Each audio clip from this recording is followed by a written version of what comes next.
Hey, what's going on? We are back in the building. What's happening? You see it? That's right. I'm here chopping it up once again on the NBA wrap-up. It's been 2 weeks, man. Y'all haven't seen this pretty face. Anyway, but as you can see, I got my brother in the building here, the one and only diehard Eru in the building, folks. Let's go. What up, Eru? Chilling, man. You see, oh, man, what did you guys say? See the cool hat? Wearing my special hat today, I got an orange shirt. That's gonna be the wardrobe for the foreseeable future, man. Yeah, dope. Hey, man, always stylish, brother. Always matching. Right. Got the I'm sure you got the kicks on that got some orange or blue in them. I know you got something on. Nah, you don't want to see what's going on below the screen. You know what I'm saying? That's between me and God right now. Oh, anyway, man, it's always fun to chop it up with Eru, bro. Never a dull moment. Yeah, always good to be Hope here. everybody's talking to you. Yeah, of course, brother. I hope everybody's doing good. Shout out to the chat. Appreciate y'all. Dwayne Dennis in the building. Salute to you. Craig in the building. Walter Blackman, what's good? Space Ghost is here. Ebony's in the building. Those who may be tuned in that may not be in the chat, salute to y'all. Smash that like button. Show your love for the show. Yeah, man. It's like getting back on a bike. I got to rip off the training wheels. We haven't been here for about 2 weeks due to Thanksgiving, and then last week we took a Thursday off. But we back at it. As you guys can see, there's no, by judging and looking at the thumb, there's no special guest tonight. But that's okay. We got a special guest lined up for next week. But it's holiday time. A lot of people, stuff is going on right now. But it's okay. The show must go on. We're still rocking. Anyway, man. Some wild stuff happening, bro. It kind of makes you feel even worse that the Knicks didn't win and got beat by Milwaukee, because this in-season tournament is actually really small when you look at it with the games that are left and the team. It's pretty much over. There's only one more game, and then that they go into the Vegas, and it's like over. I mean, unless I'm bugging out, but that's what it looks like, right? Yeah, it's been exciting though. I didn't think it was going to be exciting. I thought it was. To me, I thought it was going to be initially like a waste of time. But once it got the juices flowing and people realized the stakes and how much money they were getting, and they were going to go to Vegas, even the fans too. Like, it means a little something, right? Especially for like Indiana won tonight. Indiana beat the Bucks, so for that fan base, it's fun for the fan base. You get a lot of exposure and stuff. So I think it's good for the league. Good idea. Yeah, man. 100%, bro. Just looking at the game, yeah, Indiana beat the Bucks 128-119. First off, I mean, going into the season, we kind of knew with the way Halliburton likes to play, with the fact that they've given him the keys and allow him to do what he wants to do out there. They picked up Obi Toppin. They picked up Bruce Brown. And if you guys didn't know this is something we've already mentioned, I think, a couple different times. But if somebody's new and didn't hear this, if you looked at the standings for last year, the top players in fast break stats in the league were Halliburton, Obi Toppin, Bruce Brown. They're all on the same team. So you knew they were going to be running. They'd be going up and down on the court, pause. So you knew it was going to be some things. Right, but yeah, man, they're putting up some points. They've been scoring, and they've been a tough team to play against lately. What do you think about just the the resurgence of Indiana basketball or what this young team's looking like now. I mean, they've always kind of shown little sparks in the past with Sabonis when they first, had that team going, but they're looking good. I kind of wrote them off. I'm not a fan of the coach. What's the guy? I can't even get his name. Anyway, he tends to micromanage. The coach of the Indiana Pacers. He coached Is it Dallas and is it stuff. the is it the Frank guy? No. No, What's no, his he name? he coached Dallas. I'm Oh. forgetting Oh, his name. oh, oh, yeah, yeah, yeah, yeah, yeah. Carlisle. Carlisle. There you go. So, Yeah. he likes to micromanage and stuff. So I didn't anticipate him, being a good point guard for Tyrese Halliburton. You know what I'm saying? Because he wants to be in the point guard's ear, not giving guys, the full reign to run the team. But I also didn't anticipate Halliburton becoming 27 and 15. That's not just tonight. He averages, I think, like 26 and 14 or something like that. You know what I'm saying? So he's like, I just didn't think he was that good, but I mean, he really is playing well. Even in the summer when we were playing in the FIBA, he was coming off the bench for Brunson. So even Kerr didn't think he was that good, and whatever, man. So it's amazing to see how great that he's playing right now. And like I did not know that stat with Bruce Brown and Toppin with the fast breaks, Mhm. but that's Mhm. genius. I just wish that It's the Knicks interesting. could do that, right? Don't you wish the Knicks could do that? Because like we always talking about bully ball and playing defense and rebounding. So what did we do? We didn't sign a backup power forward. We don't have anybody over 6'5". You're like, what the hell is going on? Every other team builds to their strengths, but our team, just doesn't do anything like that. It's ridiculous. Yeah, yeah, it's crazy, bro. Like, I don't know what that's about. But they definitely they decided to go with a certain type of style of play, and it looks like it's been working for them. Now, the only thing that's interesting with them, they get a good amount of assists per game, but it's really heavy on Halliburton. I mean, they had 30 assists tonight, and Halliburton had 15. I mean, Yeah. yeah. So I don't know. I'm a little interested to see. I mean, I hope it doesn't happen because we don't need to see that. But even on a day of rest, I wonder what Indiana looks like without Halliburton out there. Well, the other day he didn't play, and then both the Nemhard and McCollum, they both had 11 Oh, assists. that's right. They both had 10 assists. They both had double doubles in assists. Yeah, Yeah. right. So I mean, it's just the system. The Yeah. system is they just Bec- running up and down the court, man. and that's the other thing. I forgot about that because that's true. I mean, the what was the first dude you mentioned? Nimhard, but what was the other guy? McConnell. Oh, CTJ McCollum. Yeah, He surprised me. Him getting 10 assists or more is surprising to me. Not that he can't do it, but I was actually kind of surprised by that. See, yeah, Nimhard was known for being a good facilitator in college. Like he sees the floor well. yeah. And so that's why I was really upset when the Knicks didn't have a chance to get him. I know he was kind of like uh, first off, listen, I got to be realistic with stuff too. If he would have came to the Knicks, he would have rode the bench, and we wouldn't even seen a lot of him because it's just not a Tom Thibodeau thing. Yeah, So it's a shame, but that's what would have happened. But yeah, he's a player I would have loved for the Knicks to have in the backup role. Uh, yeah, definitely. is what it is. Yeah, Ivory 10 said, and we passed on Halliburton twice.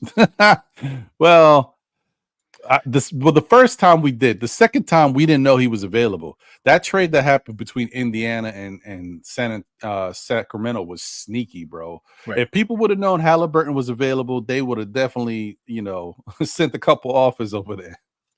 But Tyrese Halliburton was what, like the number 12th pick or something like that. He was like further down, so more than one team skipped on him, and it wasn't just the Knicks. It was a bunch of other teams too. There was other point Mhm. guards drafted ahead of them also that are not even on Halliburton's level. So that's got to be said Yeah. too. It's true. It's a shame though. It's a shame because I mean, he really he was oh man, it's such a bad decision when you think about what your team is. The Yeah. fact that we had Julius Randle, we decided to get Obi just because he was there when our apparently we don't have to stay on it, but I remember like they said the Knicks draft board consisted of two people at the top. It was Obi and Halliburton. Right. So I don't know. It's crazy. Yeah, I think they got excited when they saw Obi because Obi in college he was the college player of the year. He was scoring a bunch of points, so they thought that they had like a 20-point a game scorer in him. That's so far away from the truth. right now, like fans right now thinking, I think that Obi Toppin is getting 20 points per game. He's only averaging like 13 right now. With Yeah. like 4 rebounds and stuff like that. So, he is who he is. We made a mistake with that pick, but I think right now, without dwelling on the past and stuff like that, I think we doing good with Brunson. So we just gotta like think about it like that. As far as fans is concerned, you just gotta think about, okay, we got Brunson, so we can move forward from that conversation because he's pretty good. He's pretty good too. Yeah, agreed. Yeah. So, I mean, the in-season tournament is in full swing. It's going to be wrapping up sooner than you think. So the first game on the docket was Indiana versus Milwaukee. As we already said, Indiana wound up winning, so they're advancing. The second game tonight is the Lakers versus the Pelicans.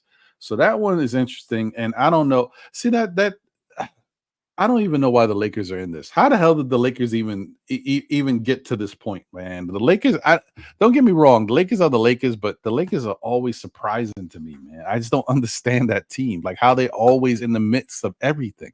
Even LeBron last year, James, how the hell did they get into, I LeBron know James, LeBron. LeBron James.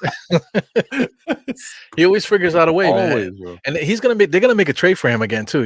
Like they made a trade and got what's the name, Russell and all those guys last year. Hmm. So they're gonna do it again. They're gonna make another trade. They're probably gonna get Levine or somebody. They're gonna definitely make a trade before the trade deadline is over, and they're gonna do it again, fighting for the Yep, finals. yep. It's true. It's true. Um, and I don't know, man. Somehow they're just able to always be around. And it's not like they're having a bad year. Don't get me wrong. They're actually having a pretty good year at this point.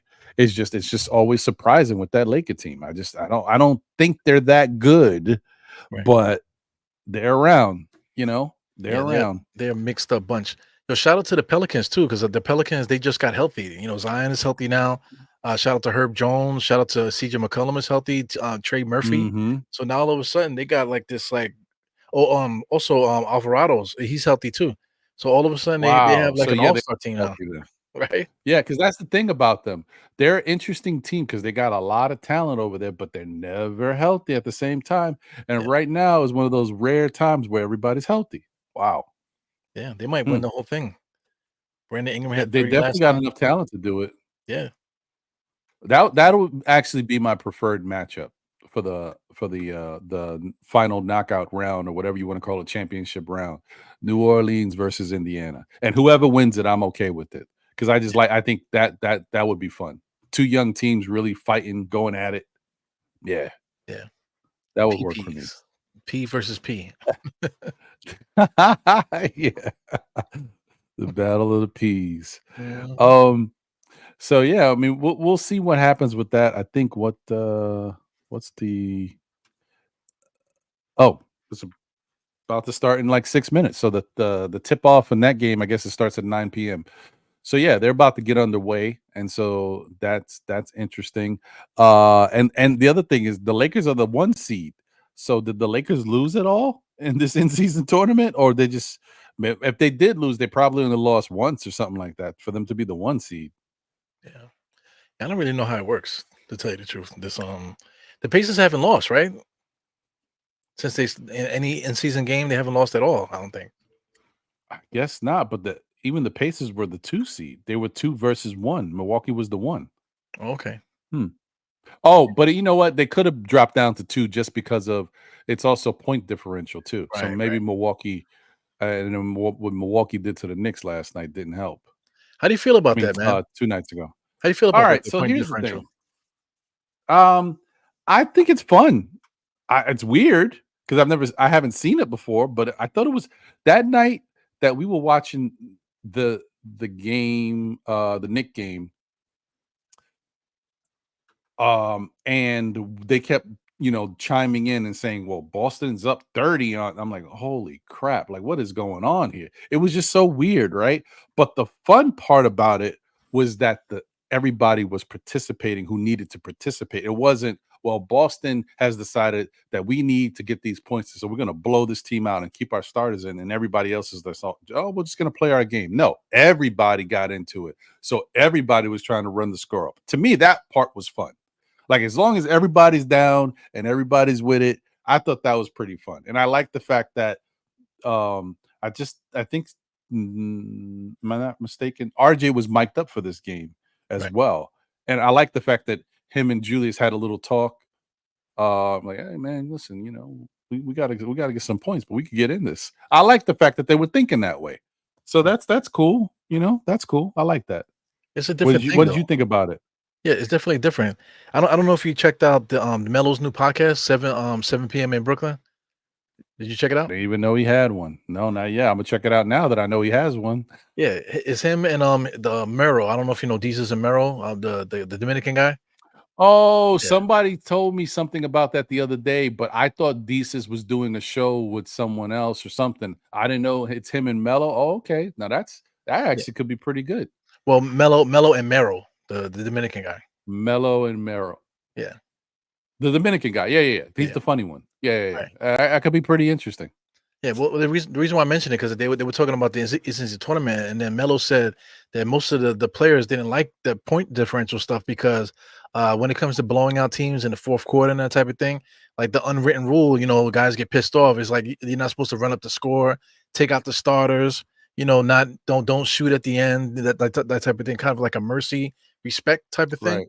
So now Right. with this Right. point differential stuff, there is no respect because you have to run up the score just in case there's a tiebreaker. So it's a different mentality, when it comes to the in-season tournament. So I think that's interesting. Yeah, that's a good point. But I think as long as they can somehow kind of keep it within reason, Right. it's not that big of a deal. Because really, when you look at the in-season tournament games, it seemed like guys were just playing. We weren't noticing that, Tom Thibodeau was doing anything different than what Tom Thibodeau normally does, or some of the other teams. I wasn't noticing, like, Jason Tatum is still in the game with 5 minutes left. Like, that didn't happen until the final night before they were going to go into the next round, Right. because it was more like desperate times. Like, we got to do something now.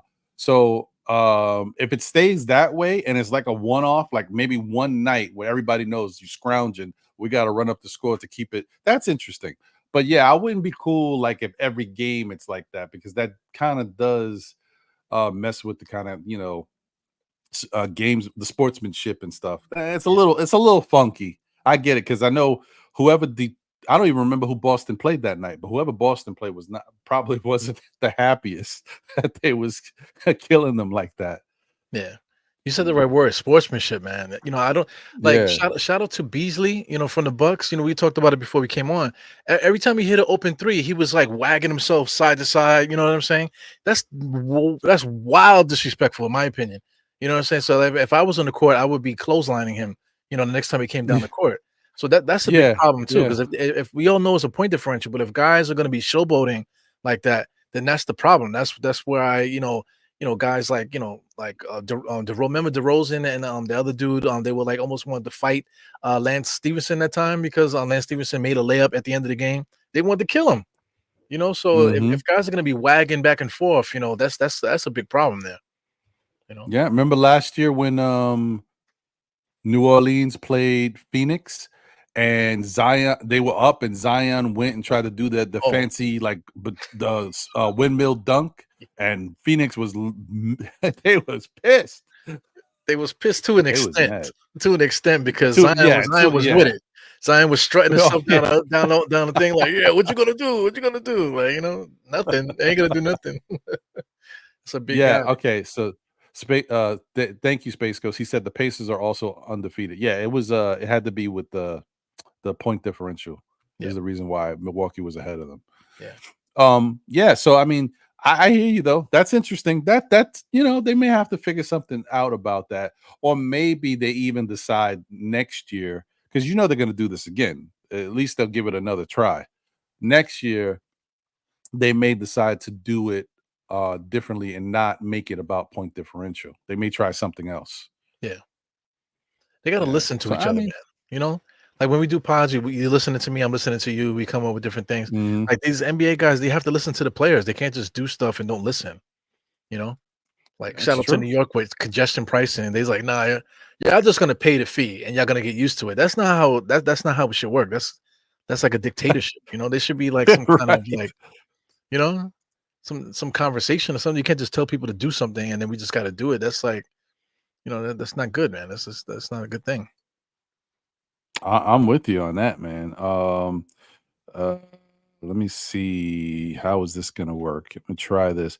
I'm gonna try to play a little of this and then I guess stop it because I don't know. In case you guys don't know, the channel has been demonetized. Oh yeah, So if you want to support NBK, please cash app, $ nothing but Knicks. Um or you can also PayPal. I don't have the PayPal information up right now at the moment, but definitely please support the show. So what I want to do is show a little bit of our next topic. But I guess I'm gonna stop it so we can talk about it so that YouTube understands we're giving some original thought to what we're watching. They don't, they're real sophisticated and tight with this whole stuff. But before I do that, so real quick, do you have? I don't think I even asked you. Do you have a matchup for the in season tournament, like the finals? Do you want to see the two certain teams or what? no, I haven't watched. I'm not gonna tell you this. I'm not gonna watch none of it. Because the Knicks are not playing. So I'm one of those type of fans. I might watch. Just so I can. But I kind of like. Like we said, the Pelicans. I kind of want to see, and the Pacers. I want to see the Pacers. Do their thing too. Because just to give exposure to certain players and stuff. That'll be interesting. Hmm. Instead of having the Hmm. same people night in and night out, it would be nice to see some new faces. Mm. Uh-huh. I hear you. Shout out to Ebony in the chat. She was mentioning something about out of Orlando and the Pacers. I'm leaning more towards Orlando being legit than the Pacers, or maybe I'm hating because it's the Pacers.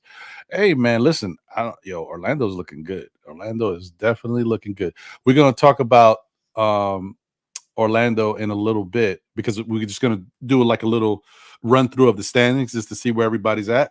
But yeah, man, yeah, Orlando's looking real. They look legit. Yeah. Shout out to Ivory 10 once again. Shout out to Kareem Grant. What's good? Appreciate you, bro. Hit him up is in the building. Salute. Drip Moore, the preferred barber of still Knicks fans and the Knicks community is in the building. Let's go. What's going on, Drip Moore? Appreciate you, Yeah. brother. Yeah, what can you do Um, about this, man? I gotta figure something out. I'm doing the head maybe shaving thing now. he can figure out. Maybe he can try to give you a part or something. He could spray a little of that stuff and then part it. Give me the old school Stephon Marbury part in the middle. Remember that? He used to have that stupid part in the middle. Yeah, I hated it. I'm Yeah, glad you brought that up. I hated it. yeah. um, so let's see. All right, let's try to see if we can do this. I'm going to share screen. I guess that's the best way to do it at this moment. All right, hold on. Okay, yep. And then 1 second, folks. Um,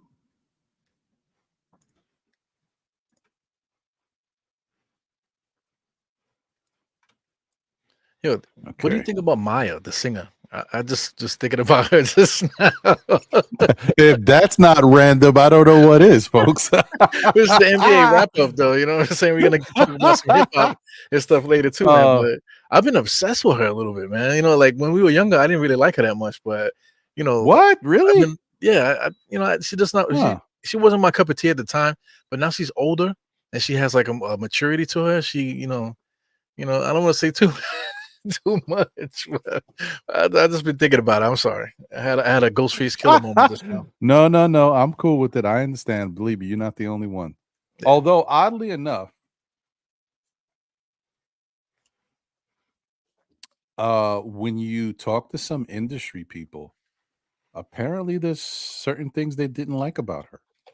I Yeah. don't know. They don't elaborate. They're respectful. All they said was she had a certain type of personality, and some of the NBA guys, I mean NBA, some of the hip hop guys didn't like it. So I don't know what that means. Hip hop guys with guys like Puffy that likes to do all kind of freaky deaky stuff. She wasn't down with it, you know? No, I think you know what I think it. I'm if I was speculating, I think she kind of maybe she wasn't really feeling. some of the dudes that she was around or that was trying to feel her, but she was still around them. You know what I mean? And so they looked at that for like whatever that means. That's Right. all I got. I don't, that's all from the conversations I was listening to. I was like, okay, so what are you trying to say? And that's what came out of it. They didn't say nothing else. They didn't say nothing more. I just think that they felt like she was around them for the wrong reasons, or and she wasn't really with it, Right. whatever that means. So, Yeah. okay, so Kristaps regrets that he had with the Knicks. That sounds weird, but it's Kristaps regrets that he had with the Knicks. So whatever regrets he had during that time with the Knicks. This clip is just about really talking about one major regret, but there's more. If you watch the interview with with the old man and the three, you'll see the JJ Redick's podcast. They had Kristaps Porzingis on, and they talked a little bit about his time with the Knicks. And so here we go. Let's add this to the stage. Move this around.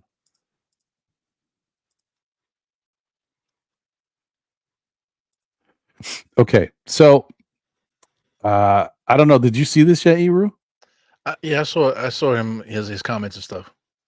Okay, all right. Let's hear what he has to say about this question. What was the biggest adjustment as a 19-year-old going from Spain to New York City, playing for arguably one of the most important franchises in all sports in the U.S., despite the fact they haven't won anything since the 1970s. I'm sorry, I'm just speaking facts here, Knicks fans.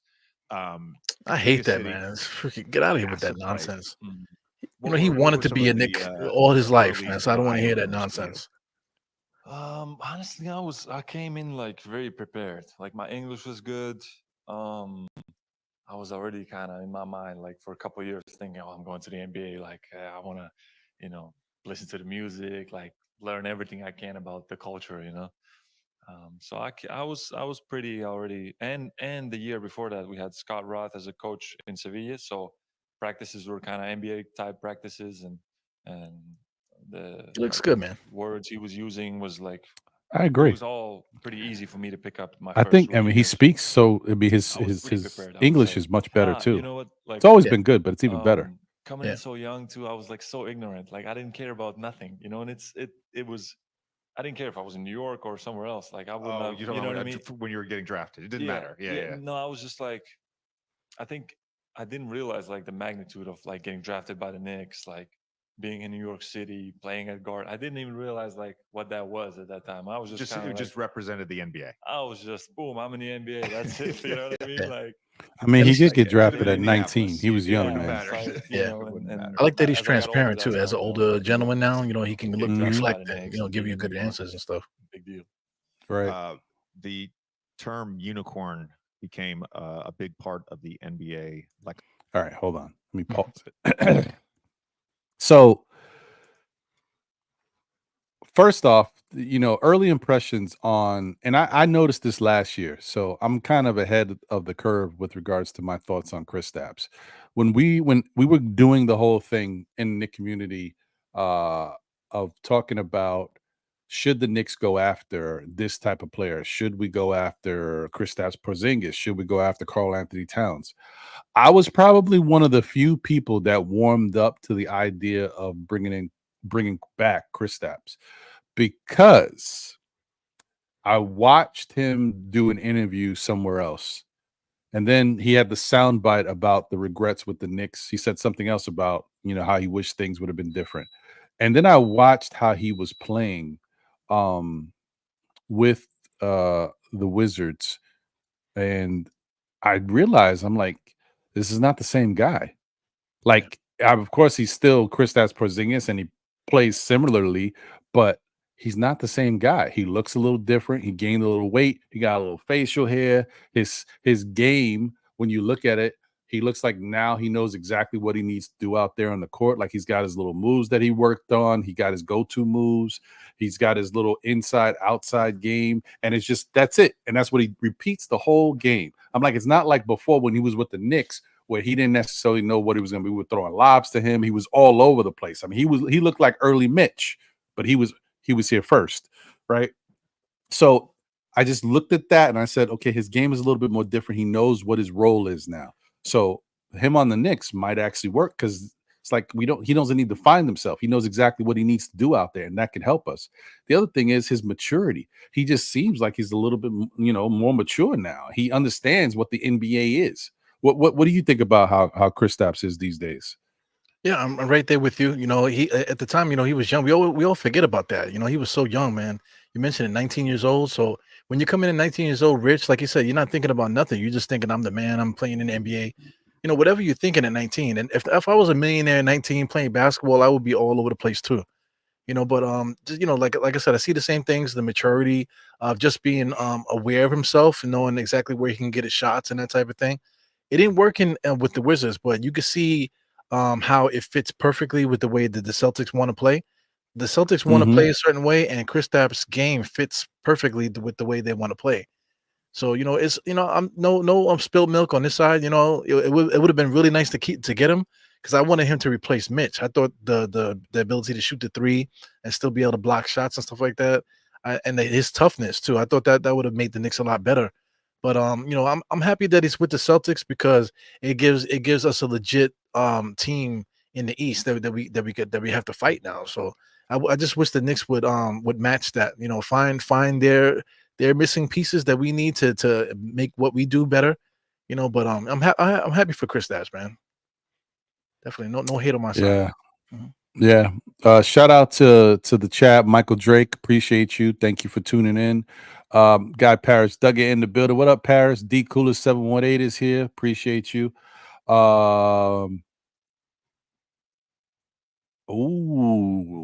Look at D Coolis spilling the tea. D Coolis is that Knick fan that knows stuff.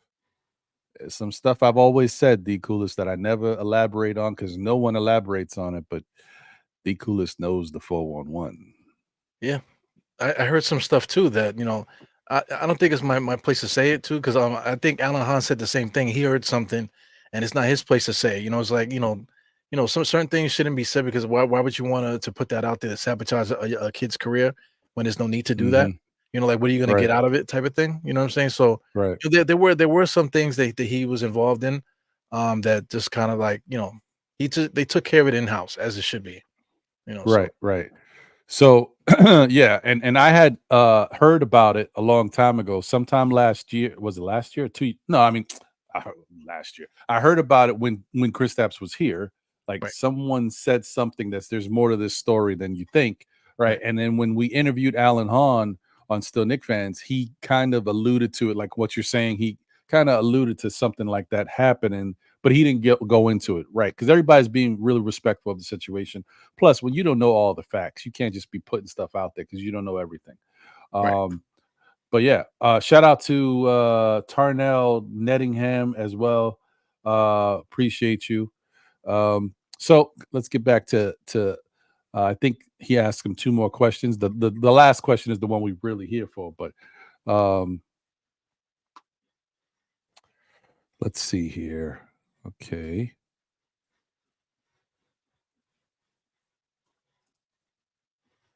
Lexicon for 3 or 4 years. And apparently, you were the first unicorn because Kevin Durant, after a game when he was in I Oklahoma hate that City, unicorn thing though. I never liked referred that. to you as a unicorn. It just kind of took off. Did you embrace that moniker? Did you feel good about that? It then got used on a bunch of different guys, but did that at all add to any pressure that already existed? No, it didn't add any pressure. Honestly, at first, I didn't even like it. I was like, I don't know. I didn't like it. I didn't love it, let's say. Um, but yeah, as time went on and I kind of realized what he meant by that, then I started to enjoy it. Not enjoy it. I started to like it a bit more, and yeah, there's a lot of unicorns out there. I'm glad What they did else? not put that on a T-shirt, Um, man. Unicorn, you Chris know, Ass on you the look T-shirt. back I at would. your Oh man, time in New York. I'm glad we missed Um, that. and again, I think the context is important here of being a 19-year-old coming to the United States, playing for the Knicks, all that stuff.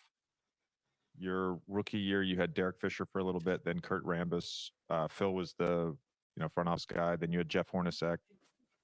Phil left after that year. Steve Mills then took over, made the All-Star game your third year. You get hurt. Sit out the next year. David Fizdale was the coach. Sheesh. I'm telling you, that was like nightmares. Sheesh. I mean, goodness. This is tough, man. Imagine that, being a young guy like that. Now he's been and every year is a different coach. You got a president of basketball operations that drafted you, but didn't really want to draft you, but had to draft you because you're too much of a talent. Because you remember Ebru, when Phil talks about, that's the thing about Phil. He just opened his mouth too much and said a lot of stuff, man. Just keep some stuff to yourself. You know what I mean? Like, he would bring up the fact that I drafted him because, I forgot the scout who saw him and told him about him. And like, he was just this incredible talent and we couldn't pass him up. But Phil didn't want to draft him because he just didn't think Porzingis' body was sustainable. A 7'3" guy who moves the way he moves in the NBA with the everyday grind without having that weight. And he just didn't think it was going to hold up. Right. And to an extent, he was kind of right, because Porzingis did go through that really bad injury, but he's been able to be a fixture in the league, and so yeah, it's just crazy, bro. This is crazy. But anyway, I'm gonna get back to it. Well, go ahead. This guy felt like he smokes, right? So we're all not smoking the same stuff that he's smoking, right? So maybe he should like patent that or something, or start selling something. That way we can see where the hell he's coming from. Because he's smoking an old 1960s weed, man. That guy is crazy. Yeah, he's wild, bro. Wild stuff, man. And just like, everybody wants to hear what he has to say. It's not always the case. Yeah.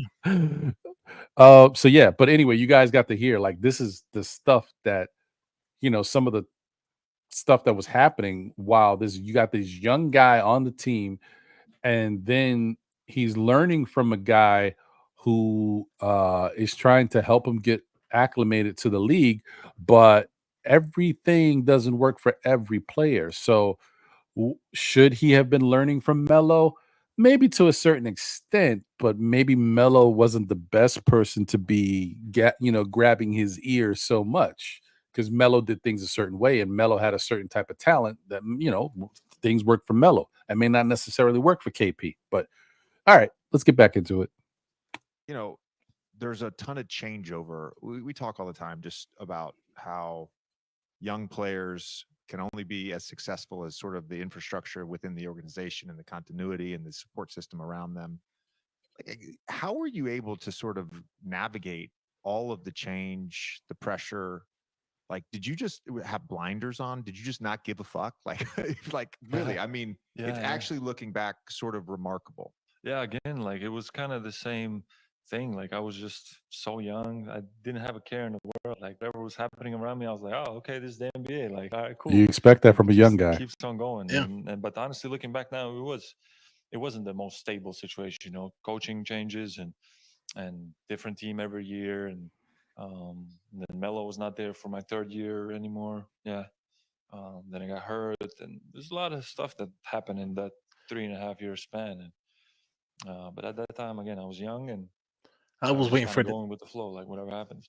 I'm waiting for him to mention his What brothers, man. actually happened in that meeting? Yeah, he don't throw his brothers under the bus, B. During your fourth year. You're sitting out the year. You didn't sign, because that adds to it too, though. Like, if you have that type of team around you, I was still in the league. you're gonna be cocky, based off of what they're telling you and how they conduct their business. Mm-hmm. So, and this is the question, guys. JJ is going to ask him the question that I guess most people wanted to know. The cornerstone of that franchise. It seemed like that maybe happened quickly. Maybe it didn't. There was So I guess I might have went past it. He basically asked him what happened with, the requesting of the trade from the Knicks. So, yeah, one a little bit. Boom. Seemed like that maybe happened quickly. Maybe it didn't. There was a lot of there was a lot of things that happened prior to that date, that meeting. I got hurt. I brought in my own guy um, to do the rehab, and the team didn't like it. There was no communication, no good communication between us. Um, yeah, it's again, I would have to even like go back and think about all the stuff that happened. It's a mix of many things that just went Well, I on. remember that he brought his own trainer. That the And Knicks did not like that at all. He was not at the facility. Right. That was a big yeah, problem. and towards the end, it kind of Yep. felt like, okay, this is what it's gonna be. I don't know if because when you're hurt, you're not. At least I felt like you're not valued. You're not showing anything at that moment. So you're like, okay. And then time went on, and we had the meeting, and we set our part, kind of preparing to ask for a trade. Um, but I wish we never did. Really? Yeah, but in a sense, like the trade was already, they were going to trade me anyway. It's just that we went in and asked for a trade, and then like 2 minutes later, I was traded already. It was already Right, done right, anyway. right. It was just so they could say, "Oh, he asked for a trade," and boom, that's it. He didn't want to be here. It was many things. Nah, I that don't remember it led that way. Did did they offer you an extension at all? Anything? There was some talk. Yeah. Mhm. There was some talk for sure. Again, I like if I could go back and do it all differently, and I would, I would do many things differently just based off of my personality. But at that time, we did it a certain way, and that's how it ended, that story. But again, it's many things that happened that led to that, and yeah, that's how my career went. Yeah, shh, don't tell All right. nobody, right? Yeah. So yeah, I mean, that's what happened apparently. So Yeah. So I mean, like what he said there about the trainer and some of the other things. That's not exactly how I remember it. I remember it being a little bit more, a little bit. It wasn't as cut and dry as he made it seem there. You know what I'm saying. So I get it. He's trying not to bring up any bad stuff to create bad press in the podcast. That's important too, because he could say something and then next thing you know, and then there's like this all this other stuff that opens up. So I get it, but right. you know, Yeah. But the whole thing is, and from what I remember too, Eru, like that relationship, especially during that time, once Kristaps got hurt, it was already a certain way before Kristaps got hurt, but he was playing well. So you kind of, organizations like, okay, all right, certain things that they may not love, but they were rocking with because he was playing well. But once he got hurt, and then he already gave his mindset. He felt like, because I'm hurt, I'm not adding any value. So, I'm feeling a certain way. I don't know what the team is looking at from me or how they're viewing me, which is already bad, right? But it Yeah. goes back to him being a young guy and not understanding, one, how the NBA business works and how you should be, worrying about being out there and just, well, what you should just worry about getting yourself right so that you can come back and play. But not only is it him, he's also got his brother was his main agent, right? His other brother was another person who was around him all the time too, but the one brother was his main agent, and he was getting a lot of bad advice from his brother. Now, there was a different interview where he mentioned that was the case. He didn't go into it here, but who knows? I didn't see the whole thing, so maybe he does. Right. But yeah, he had a bad idea about how this whole thing was going to work, and his brother had a bad idea about how this whole thing was work. The other thing is, Kristaps was asking for a lot of. So I don't know if that had anything to do with Melo. I'm not going to put that on Melo, but Kristaps was asking for a lot of diva type stuff, like bringing in his own guys. It was this. It was, I want to work out here. I want to do this. I want to be able to go here. Like, it was certain things, even with his own personal stuff outside of the basketball, like how they were treating him, the type of things he wanted in his personal. Apparently they did some things for him in that regard too. Like, they treated him like a star player. Right. So, there was a lot of diva stuff going on that Kristaps, maybe he's in a different place now, so he cares not to really elaborate on it. Right. But there was a lot of diva stuff going on. Yeah, definitely. One thing too I can't stand is the way that the NBA communicates with their players and and stuff like that. How they dictate their business.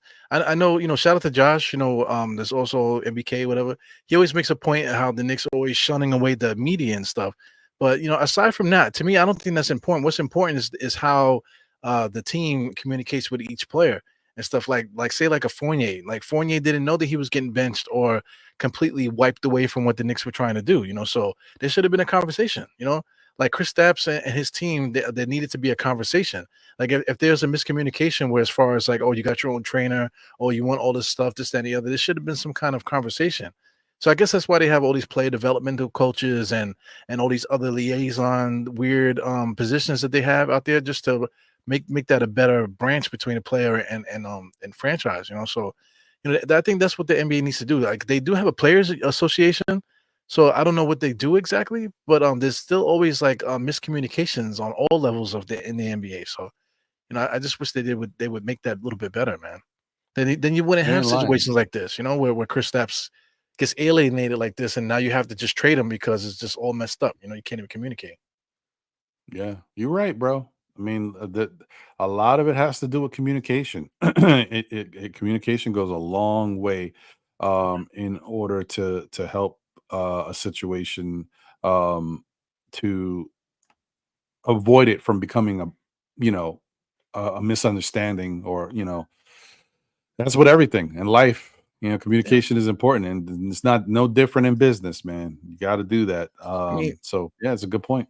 like sports is like a family, right? So like my son, my son, he's 10, right? So he got a thing now where he's starting to mouth off a little bit, right? So I explained to him if he continues to talk back to his mom, then I'm gonna drag him up and down the house. I just let him make him understand that that's what's gonna happen to him if he doesn't stop. So there's a communication. So when I said it, he understood what I Hmm. what I meant by that. You know what I'm saying? And hopefully that we'll have another talk and it'll progress rather than me Hmm. having to fulfill that being dragged up and down the house type of thing. You know what I'm trying to say? So I mean, You know, hey, you gotta, if you gotta do it. You know yeah, what I mean? then I'm gonna have to do it. There's no problem on my side, But like to bring it back to basketball, they say uh current stuff. Like I guess we're gonna talk about it that too. Like Grimes, Grimes is in the media saying, "Oh, I don't like my role, and I'm having a hard time, this, that, and the other." So my thing is, where's the communication? Because there's no reason for him to be saying that to the media at all. That's something that should be handled in practice. Don't they practice every day? There should Right. be open team meetings where everybody can speak their piece and express their frustrations. It shouldn't be something that you're keeping to yourself where they put a microphone in your mouth and then you're like, oh yeah, I don't like my role. It's like that's annoying, man. That should not be happening out in the open like that, you know? True. True. That's a good point. Maybe you can avoid that if you allow the players to be more comfortable and forthright with the media, so that you avoid them doing it anyway when they're frustrated. Right. Maybe you're right. Yeah. Maybe you're Yeah. right, bro. Something as simple Um, as oh, every time I shoot a jump shot, if I miss it, I feel like you're gonna take me out the game. You mean to tell me that he can't say that in the locker room? Like he can't tell Tom Thibodeau that? I just don't get that. yeah. You might be right there, the coolest. I mean, there was some levels of dysfunction over there, Yeah. especially when, you know, you already knew, and that's why I do respect certain aspects of the Nick front office, because our old front office, when Phil Jackson was at the helm, was doing stuff that you would expect a player to do, going in the media, going to the newspapers, having articles written not from Phil, from Phil's best friend. Right. I'm like, come on, what are we doing here, bro? But You just don't do stuff like that. That's crazy. that's old school stuff though. They should do that back in the days, like in the 80s and 90s and 80s, whatever. They used to plant stuff. They had their pet article person. That's how they used to Hmm. do stuff. But as an executive, he didn't upgrade his tactics to the times. So him doing that now, he just looked like a straight, for lack of a better word, an asshole. You're like a Yeah, yeah, yeah. yeah, No, That's what he looked that's like, because embarrassing. you don't do that. You're in a position of power like you're not on the court. You're not a coach anymore. And even when he did do that, even that might be frowned upon. But the difference was when he was doing it with the Lakers, when he was doing it with the Bull, they were winning. This Right, Knick team was not on that level. right. So, like, you can't. I don't know, bro. I don't know. It's Something even crazy. like this, like let's say if a coach gave like the players books, say, "Hey, read these books," right? That they might call that racist now. You're like, "Oh, you give me books to read," so because you can't communicate with me, you want me to read something? Mm. They can You look at trying to it say as I'm not racist. smart?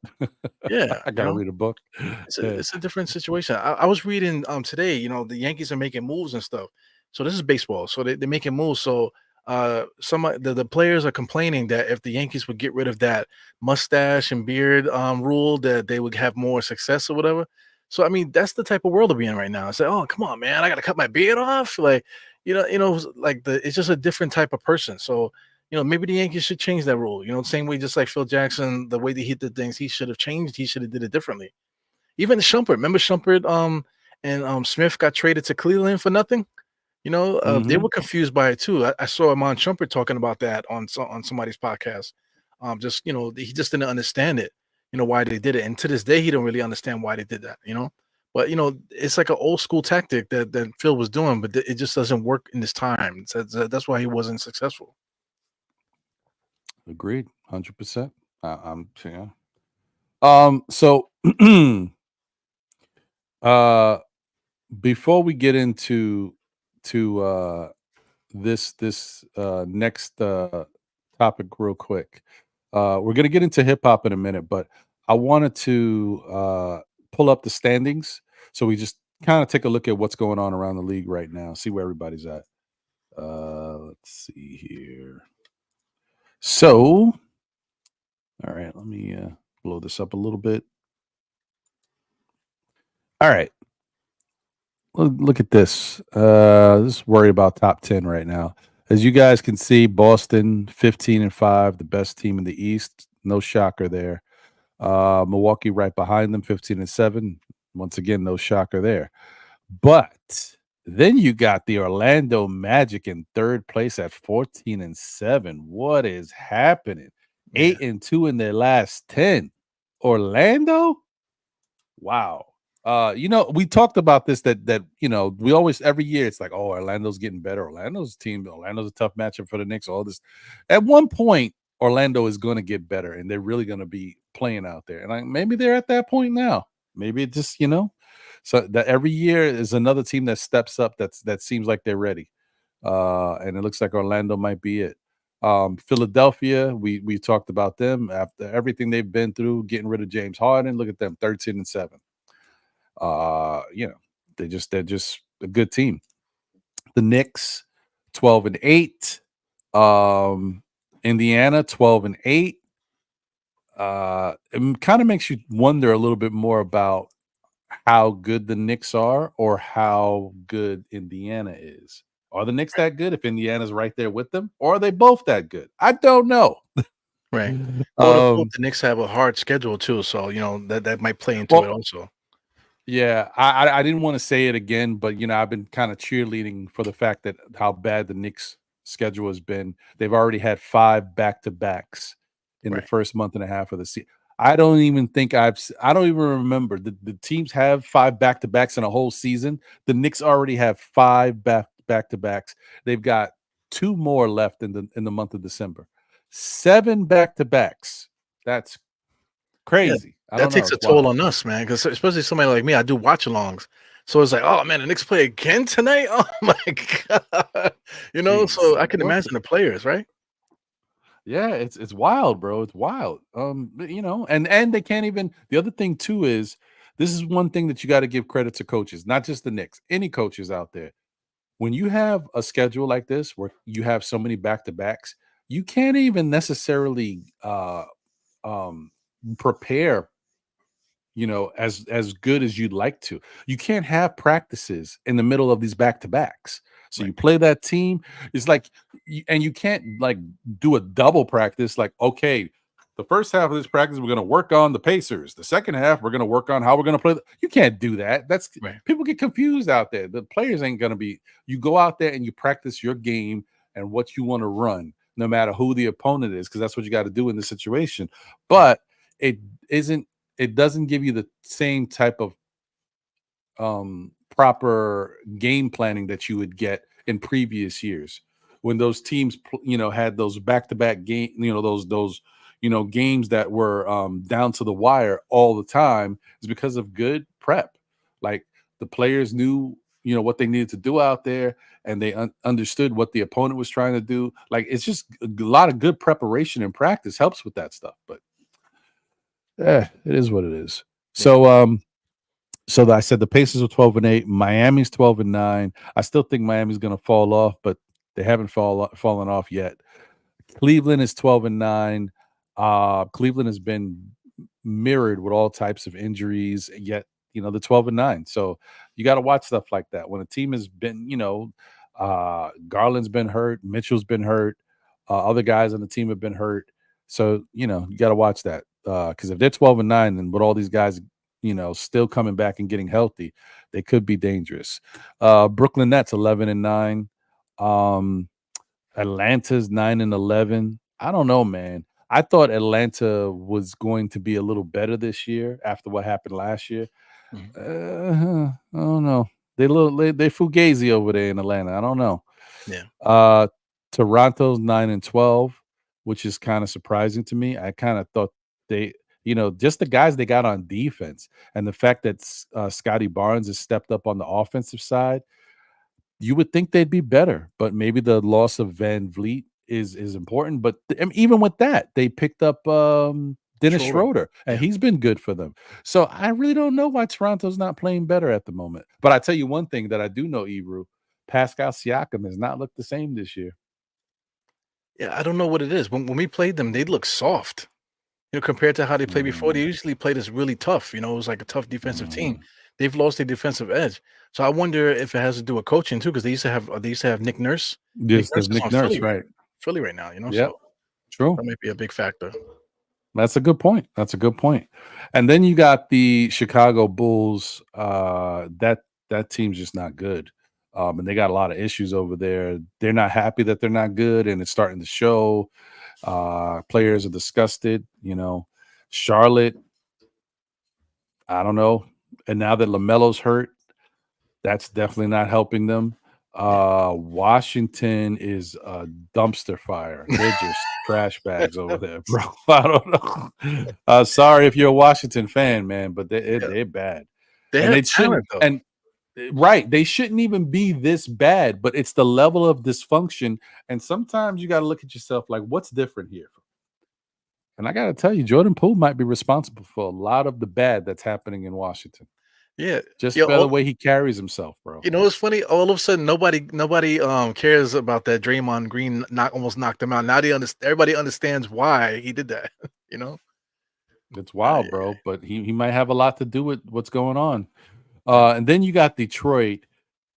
All I could say is I don't think Detroit is this bad, but they're playing this bad, so I don't know what that means. I tell you one thing. I looked at they were showing highlights of the game the other day.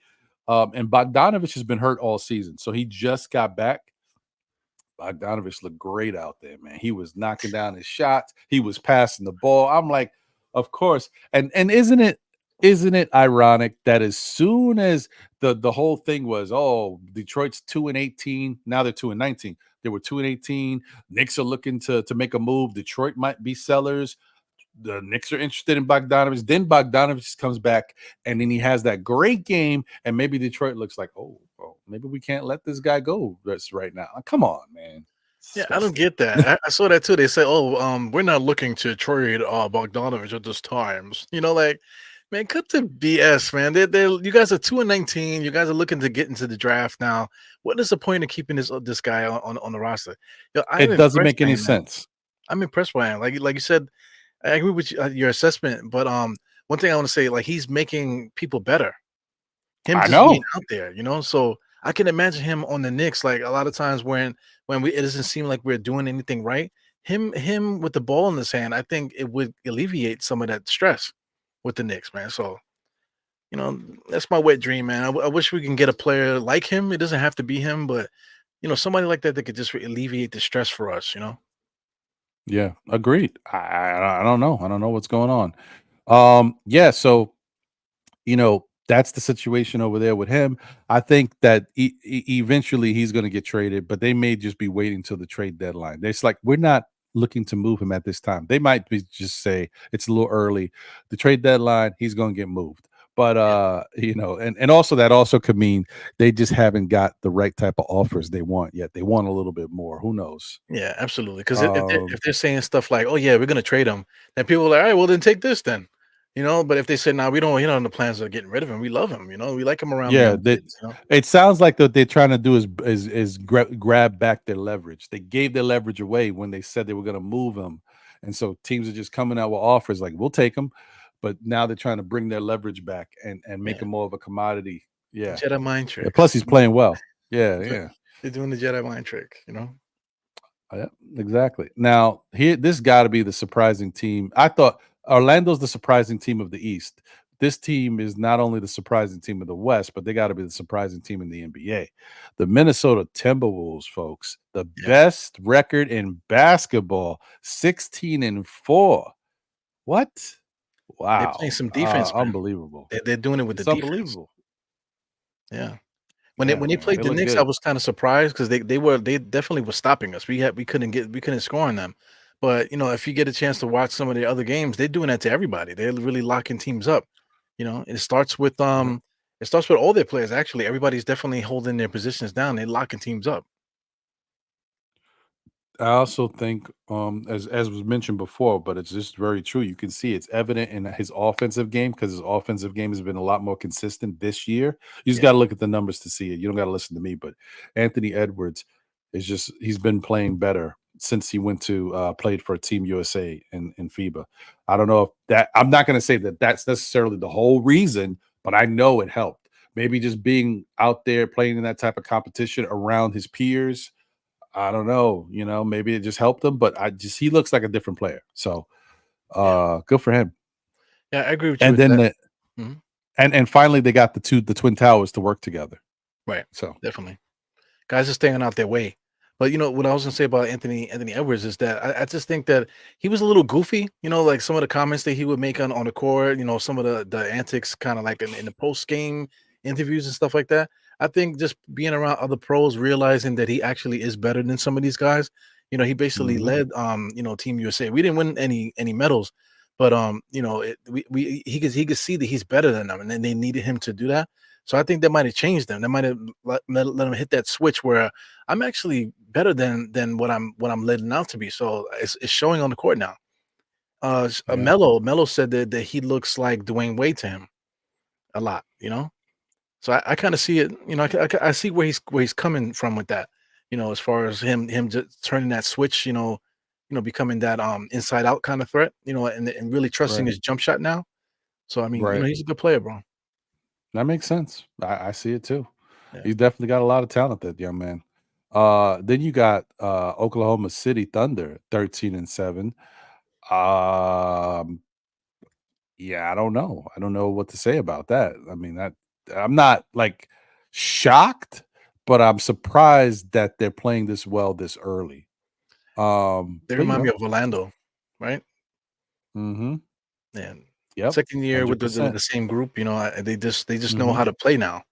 From going through their tribulations, I think they just figured it out. So And they got a lot of talent over there. And I mean, listen, let's not forget. I mean, their number one draft pick was out for the whole season. right, And he's back healthy this year. So Chet Holmgren has definitely had some nice games so far yeah, this season. So yeah, I mean that's good. And we know Shea is Shea. Shea is real. Uh then you got the Denver Nuggets who are 14-8. Denver's always going to be there somewhere at the top. Just got to get used to it. Dallas once again is playing good to start the season. So we'll see if this continues or once they know that they're going to give up the pick to the Knicks if they start to stink again. We'll see. Um Los Angeles Lakers, as we talked about, 13-9. I'm kind of surprised by it because I just don't like. I've watched a little bit of some of the Laker games, and I just didn't see them playing that well when I was watching. But I just could have watched the wrong games because they obviously. I mean, the record shows they've been winning. Well, Um, I bet a lot of money on sports betting, so I watch the Lakers a lot because I'm always betting on LeBron because he tends to hit. You know what I'm saying? So mhm, they kind of did like just the vibe of their team. Their vibe is like it's the regular season. You know, like they don't care about the regular season. You know, especially the beginning. That's the vibe that I get mhm. from LeBron and AD. You know, especially AD. AD just has this nonchalant thing about him. You know, like they really don't care about the regular season. You know, they just like trying to get through it so they can get to the postseason and do what they do. You know, so Makes sense. I mean, I like there's certain teams in the NBA that are like that. Like I think I Milwaukee's not there because they tend to play really well in the regular season. But I could see Milwaukee being right there with them because they're a little older team too. The yeah, Lakers are like that. Miami's like that. There's certain teams that are like that. They just can't wait for the playoffs. right. Um, so then you got the Sacramento Kings.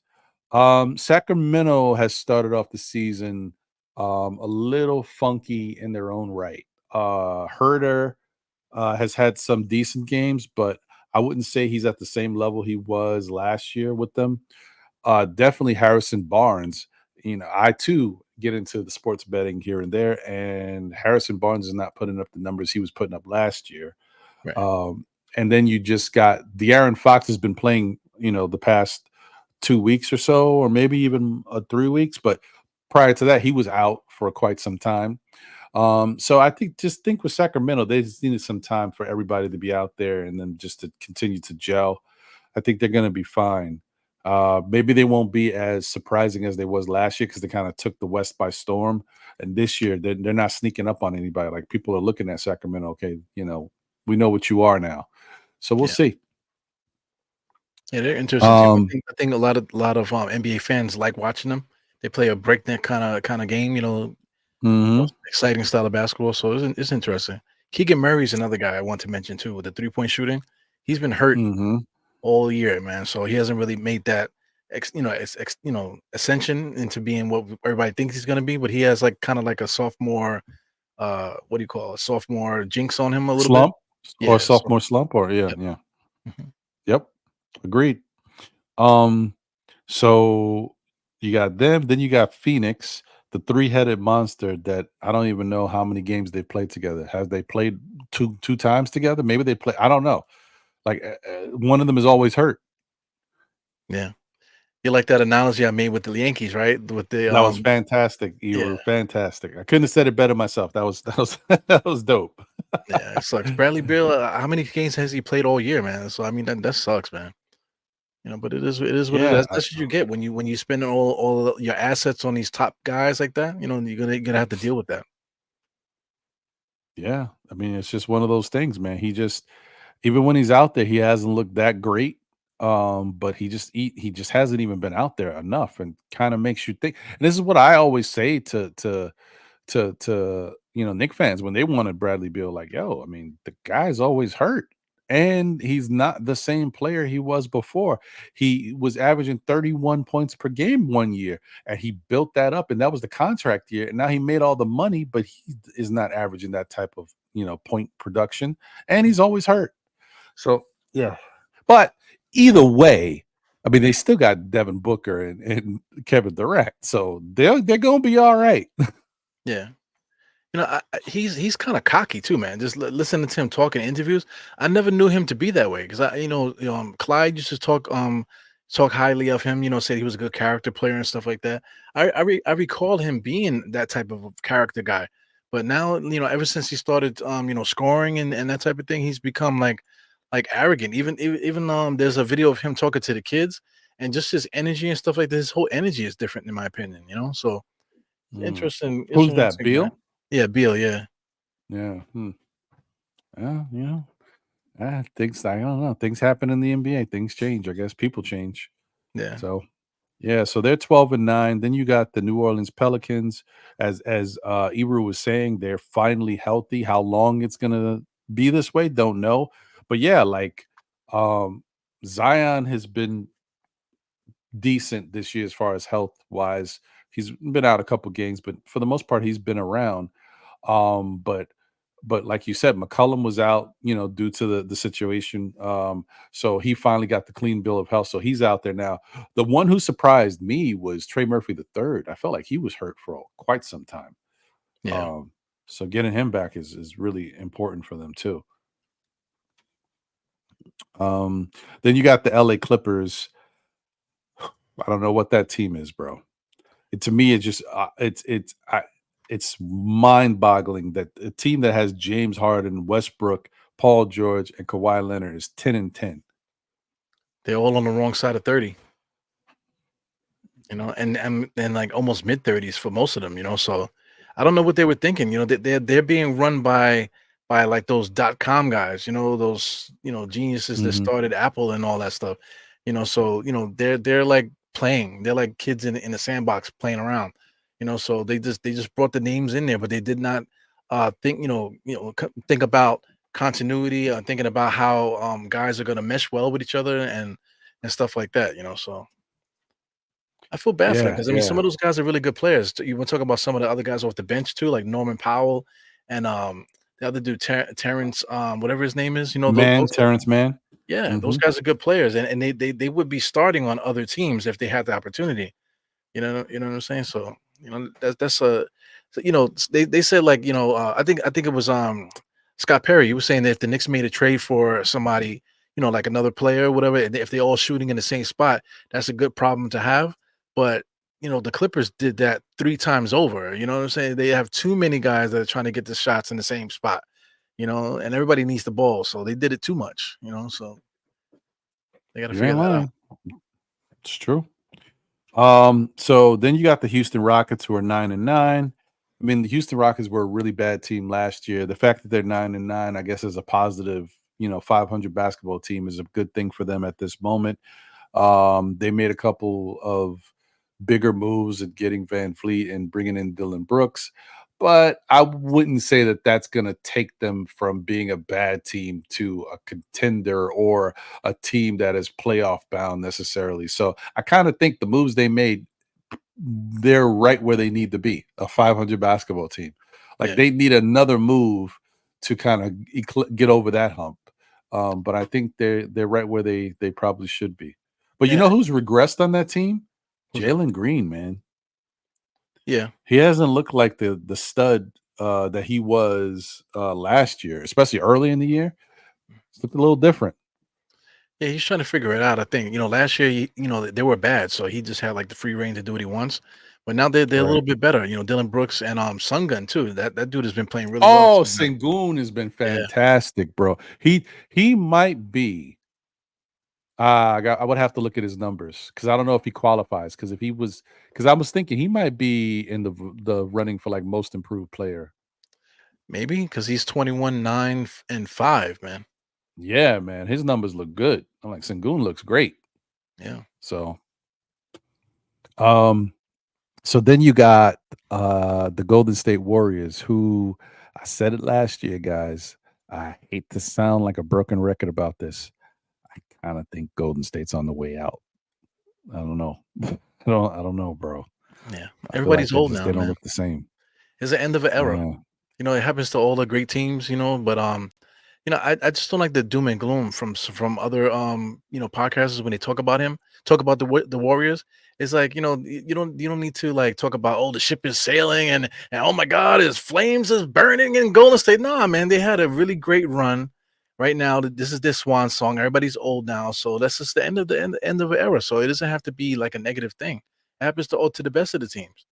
But what's interesting though is like, what do you do? Do you continue to try to build around Curry? Because Curry is still scoring like he's crazy.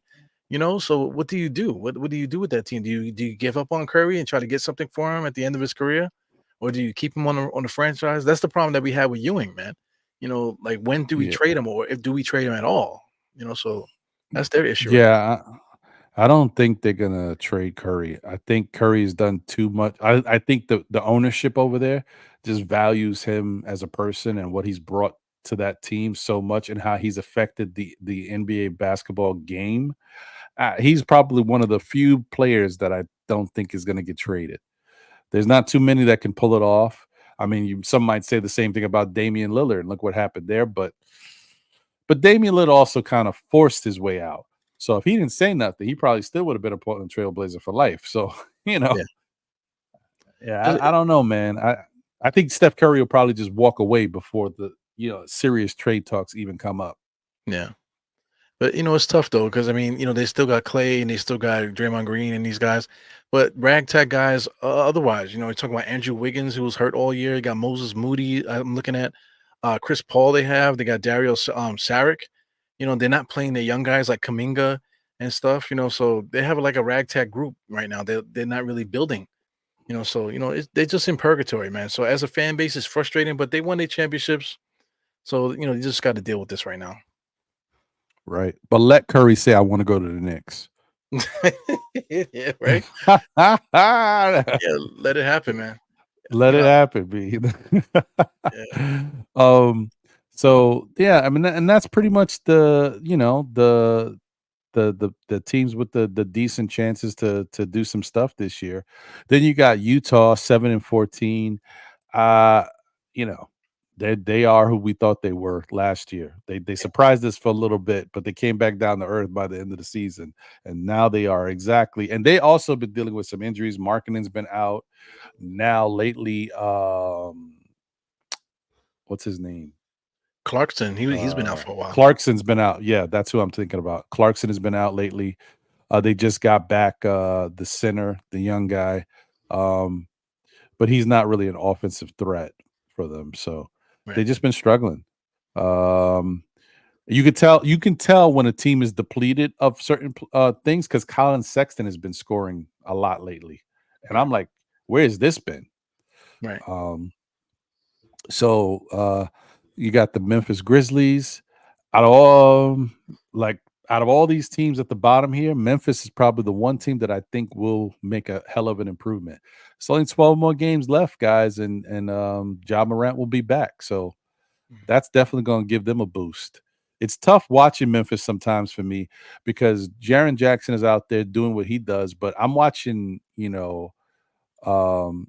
Bane try to, really hold this team down. He just is not enough by himself to really do that. Like it just doesn't. He doesn't strike me as a number one type player anyway. Like his game is just not that style. Like he don't have like the handle to be breaking people down and doing all types of stuff, getting to the rack easy. Like his game is like he's a shooter. So to make him the number one option because you don't have another option, it's just tough. It's a little clunky over there right now. Yeah, he had 49 the other night. That's surprising to see. No, he can score, bro. He's a beast. But it's like on an every night basis to force him to play against good teams and they can just lock in on him. He's a different type of player. He's not Ja Morant. He's just different. So, yeah. Yeah.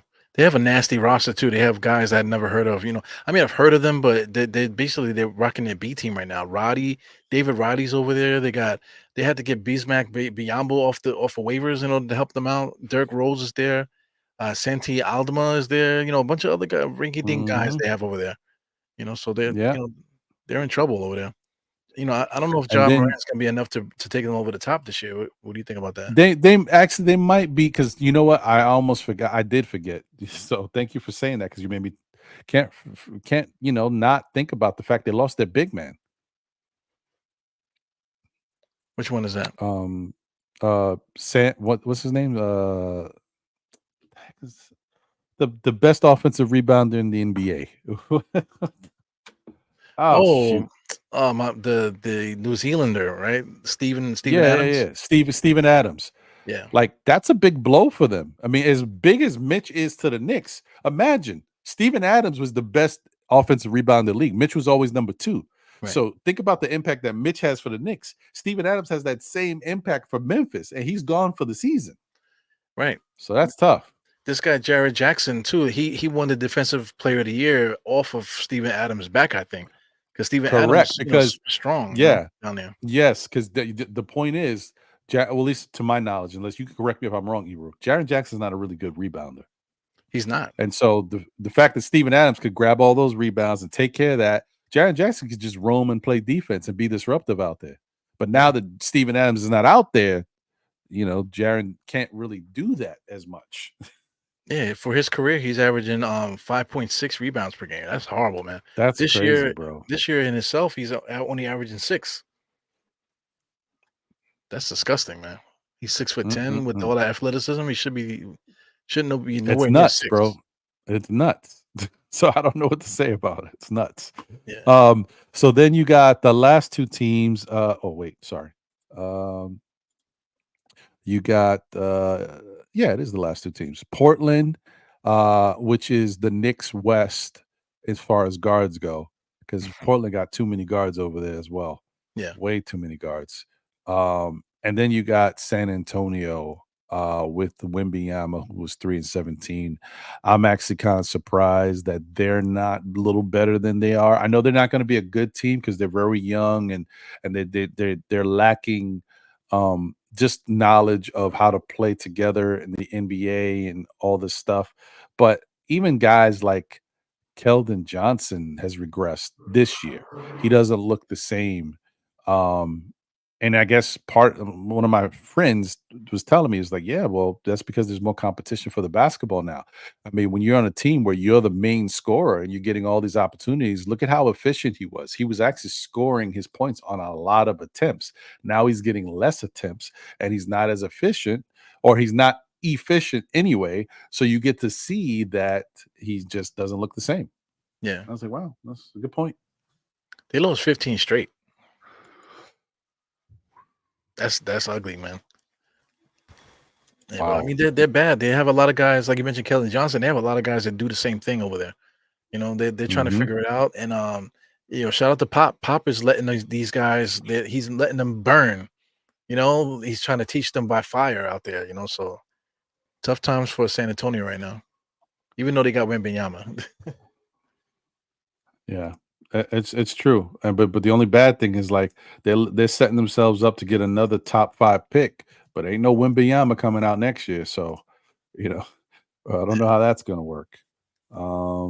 Yeah, man. But yeah, man, that's the NBA standings, guys. We hopefully you guys have a decent idea of what's happening around with the in-season tournament, a little bit of the standings. We talked about Kristaps a little bit.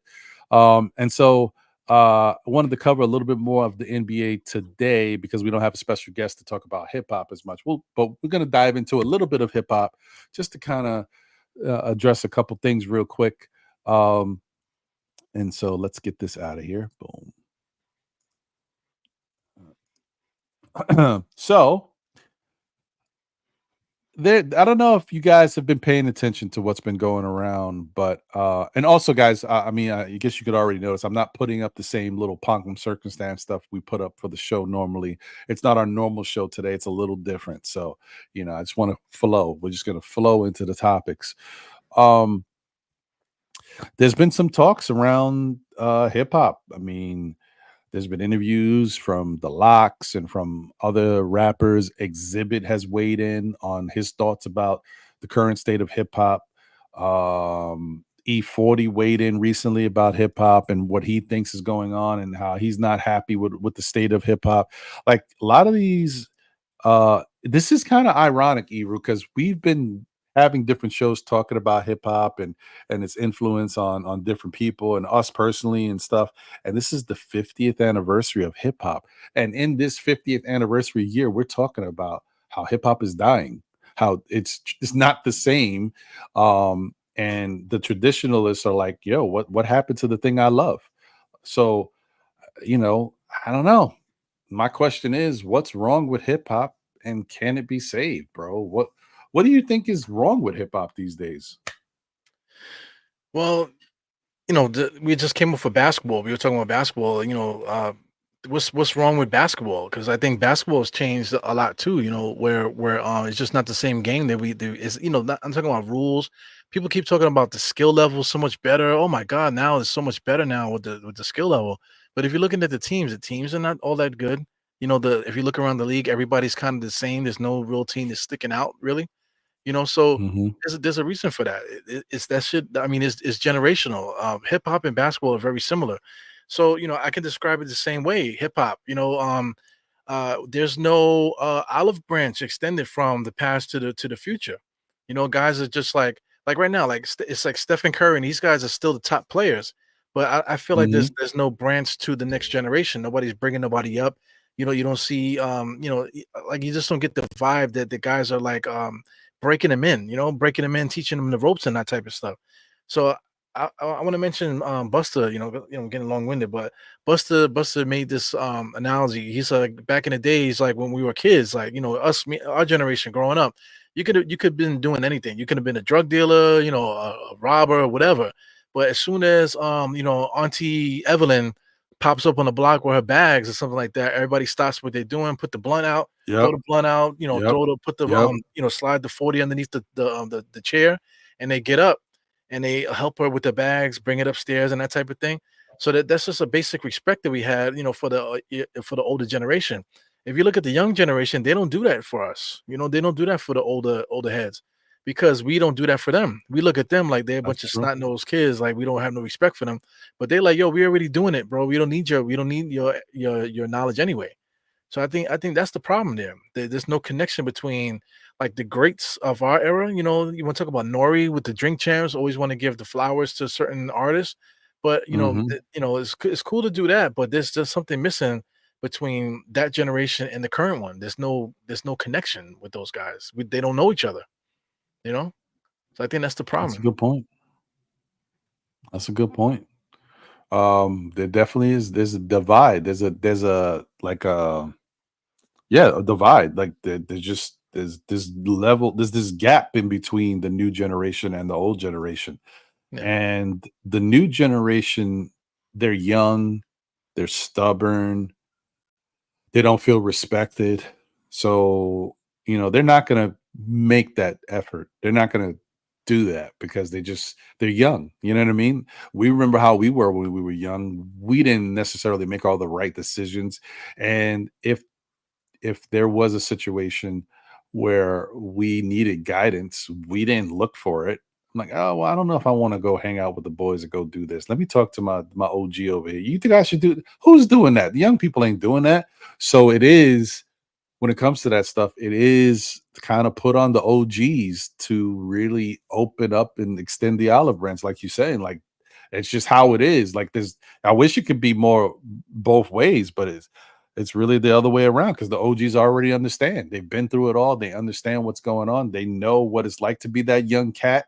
So they're the ones that got to step up and kind of help usher that new regime in and get them to understand like you know they these OGs built hip hop. It became what it is now because of the sweat off of their backs and what they did and the fights that they had to go through to get us here.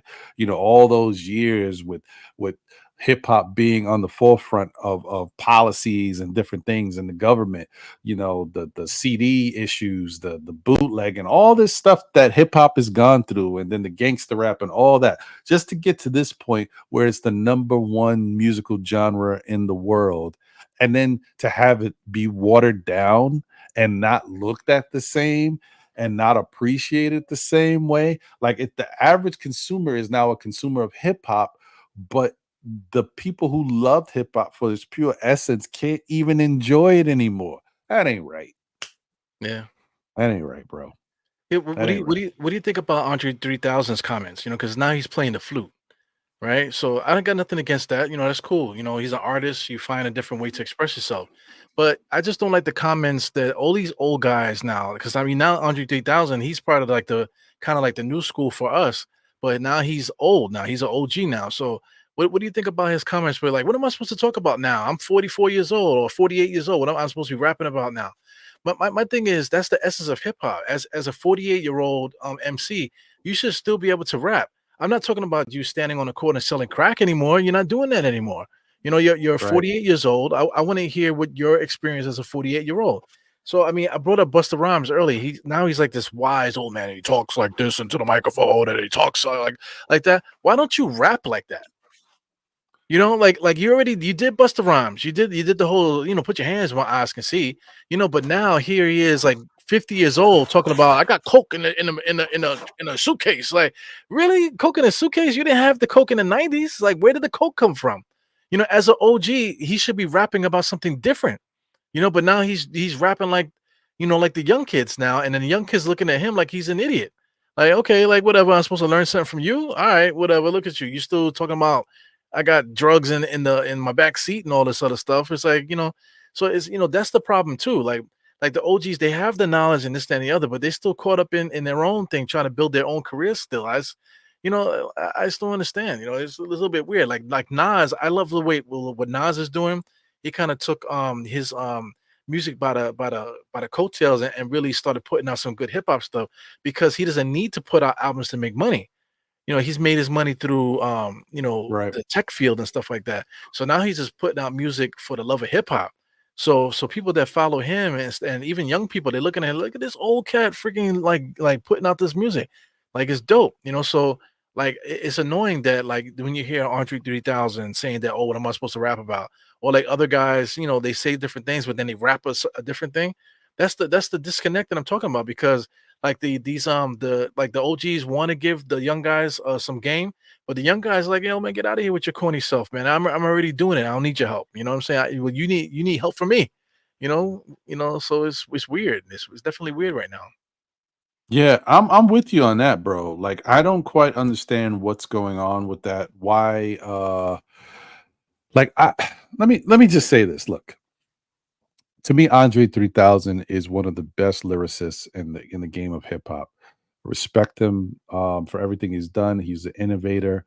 I mean, but let's not get it twisted, man. When we was watching Andre 3000, because that's what happens. People don't keep it real, when it comes to certain things. When Andre 3000 and Outkast came out, we were like, okay, that's different. Aliens and what they talk. Okay. Oh, but they spitting. Oh, the vibe is. Then we started to see them more, right? Then this dude's wearing ski boots and like what? He's wearing like all this wild stuff. I'm like, this dude is weird, bro. And that was the common denominator. People were like, yo, he weird. Yeah. But we rock with him because dude was super talented, right? Okay, no big deal. You could be a little eccentric, fine. But the point was, we thought he was weird. Okay, so just think about that. Then he goes from they start doing that. They move from that. Then they got the Love Below album, and they're doing different styles of sound, being really innovative. Then they got the Idlewild movie, and they're just showing you different. They could do different things, but they have so many. They're willing to explore different styles. Okay, cool. But people who are willing to explore, you have a little idiosyncrasies, they say, with people. There's a little weirdness there. Maybe even, geeky. Maybe he's a little geeky about certain things, like he's into certain things, whatever. So I'm not surprised that a guy like that who showed us at the level he was at his highest level, he did some weird stuff. Then he goes away from the game for years and don't come back. Don't have the love to even put out music, put out an album that the fans are clamoring for it forever. And then now he's coming back with a flute album. That's weird in itself, but there's nothing wrong with it. It's just weird because you want to hear him rap. He hasn't rapped all these years. Okay. And now he's talking. Yeah, I'm not surprised that he says some weird stuff, to be honest, bro. I'm like, Yeah. he's weird. So Yeah, but it is what it is. Yeah, but one point I want to make too with that is it's like he said what he said, and it kind of like makes a mockery of hip hop a little bit. He's like, what am I supposed to rap Agreed. about like that? It's like, but like, what do you mean? So like, when you were rapping before, like your mind state was like, I'm just saying a bunch of dumb young stuff, and now that I'm older, oh that rapper stuff. What am I supposed to talk about? Like, so you disregard it. So like. So basically, like, you're not really a leader in hip hop, in being at 50 like that. You're not, like I said, they're like one of the pioneers of Atlanta hip hop, down south hip hop. But he's just gonna disregard it now, So I mean, it kind of disregards everything that he did. So the point I'm trying to make is like a young person will see that and say, look, Andre 3000 doesn't even give a damn, right? So what I'm gonna look to the OGs for nothing. These guys don't know what they're doing either.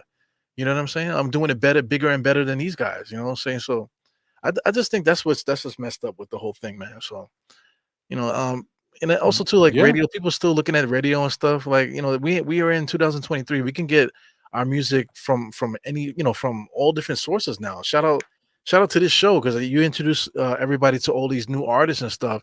That there is people still out there making authentic, real music now.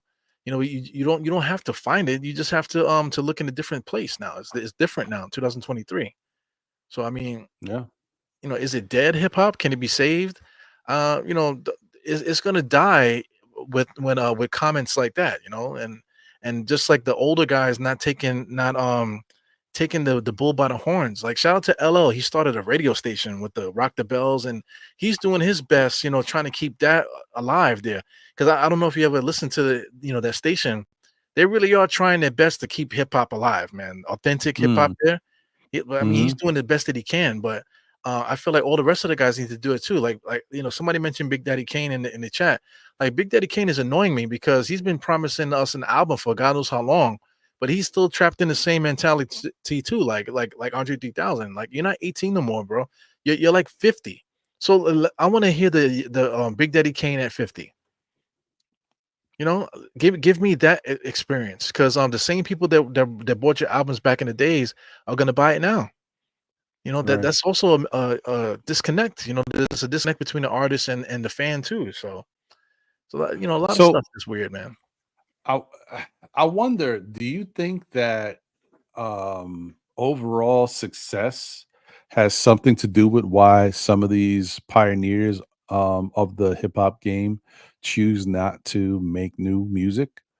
And the reason why I say it in that way is because a lot of the guys, and I'm not watching nobody's pockets, but just in general in life, a lot of these guys that we grew up on loving, the Big Daddy Kanes, the Rakims, they're successful to a certain extent, but not as successful as you would, hope for them in this day and age, or maybe that they hope for themselves.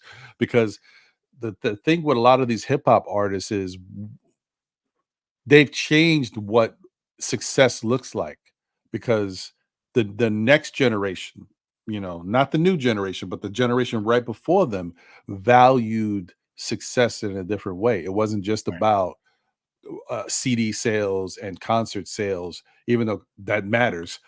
But then they started to get into, well, what else can I do? Can I act? Can I get into clothing? Can I do that? Can I start putting my money into investments? And so a lot of these artists from this previous generation have a lot of money tied up into investments. And for some, it didn't hit right away, but now it's taken off. Like, even Nas is an example of that. Nas had some early investments that did okay, but they didn't really pop. And then he got into some stuff that started popping, and then he popped, and then he just kept going from there. And so now he's highly successful, right? So you think about it like that. Nas, an incredible lyricist. The only knock on Nas, from what I remember, what the only thing that anybody could say is, I mean, some people could say, "Oh, he's a conscious rapper, and I don't want to, hear that right now. I want to party." That's fine, but for the most people are not going to look at it that way. The only thing that I heard about Nas was sometimes the beat selection wasn't really there. Like people couldn't really rock with the beats. They loved the lyrics, but they couldn't rock with the beats. Right. So a guy like that, he's successful. Everything is going right for him. Yeah, I still want to rap. I could go out here and spit some bars. It don't affect me either way. If I sell, I sell. If I don't, I don't. I Right. want to go on tour. If I want to go on tour, I don't have to go on tour. Like, so I'm wondering, this is success a big reason, a catalyst for these older MCs to make new music? Because if they're not successful, it's like it's struggle bars. You know what I mean? Like they're still struggling at their advanced age. And I don't really even want to say struggle, but just not where they maybe thought they would be in comparison to some of the people, in their peers. So I wonder, how do you feel about that? You think that matters at all? Yeah, I get what you're saying. Well, I'm hearing legacy. You know, they don't want to Mm, ruin their legacy. Like say somebody like Big Daddy Kane, he's still traveling around the world, rapping the same songs. To this mhm. day. So if he And comes doing out, great. yeah, doing great. That's how he's making his money, and stuff. But I guess they're afraid if they come out with something new, that people will be like are gonna be like, "Oh, I don't want to see this guy at all now. I don't even want to hear his old stuff no more. They're afraid of that. But Mm, I get it, but at a certain point, man, as an artist, man, you just gotta just go for it, man. Just what comes to mind too, Melly Mel. Remember when he tried to he brought out that verse, dissing Eminem. I right. almost think that maybe they leaked that. They just leaked it, and to embarrass him because they knew that it was Mm, trash. because I've heard him rap. I remember K Slay. Yeah, DJ yeah, K of Slay, course. rest in peace, K Slay, right? He did those 50 MCs, and then he did another one 100 MCs. Then he did another one 150 MCs. You know what I'm saying? If you listen to all three of them, Melly Mel and shout out to Grandmaster Caz, he's rhyming in it too, and a couple other older MCs, and they all ripped it. Yeah, even Melly Mel's 3 verses on all 3 of those tracks, he ripped it. You know what I'm saying? So these guys can still rap. So I just think that if they still believe in it, if they still love it, they should just do it, man. Because it's something that we need. Look at the Rolling Stones and all these old groups. These guys are still out there, with IVs and a life support connected to their backs, while they're playing the guitars and stuff. They look half dead. Yeah, You know what I'm yeah. saying? And they're still out there rocking. So why does hip hop have to have an expiration date? Why can't guys rock until they die? Why can't they rock until the wheels fall off? I just don't get it. All right, right. That's a good point. That's a Yeah. good point. And you make what you're saying is true. I don't know. I think I think because the music industry, there's so many different variables that I think are going into this, and I don't know because I'm not in the industry, but I'm just looking at how these artists are perceived in the public, like the public itself, but the media. You Right. know, I don't know if the MCs of that we grew up on feel respected by these record labels, That's a problem and too, man. then like because I feel like a older MC, right?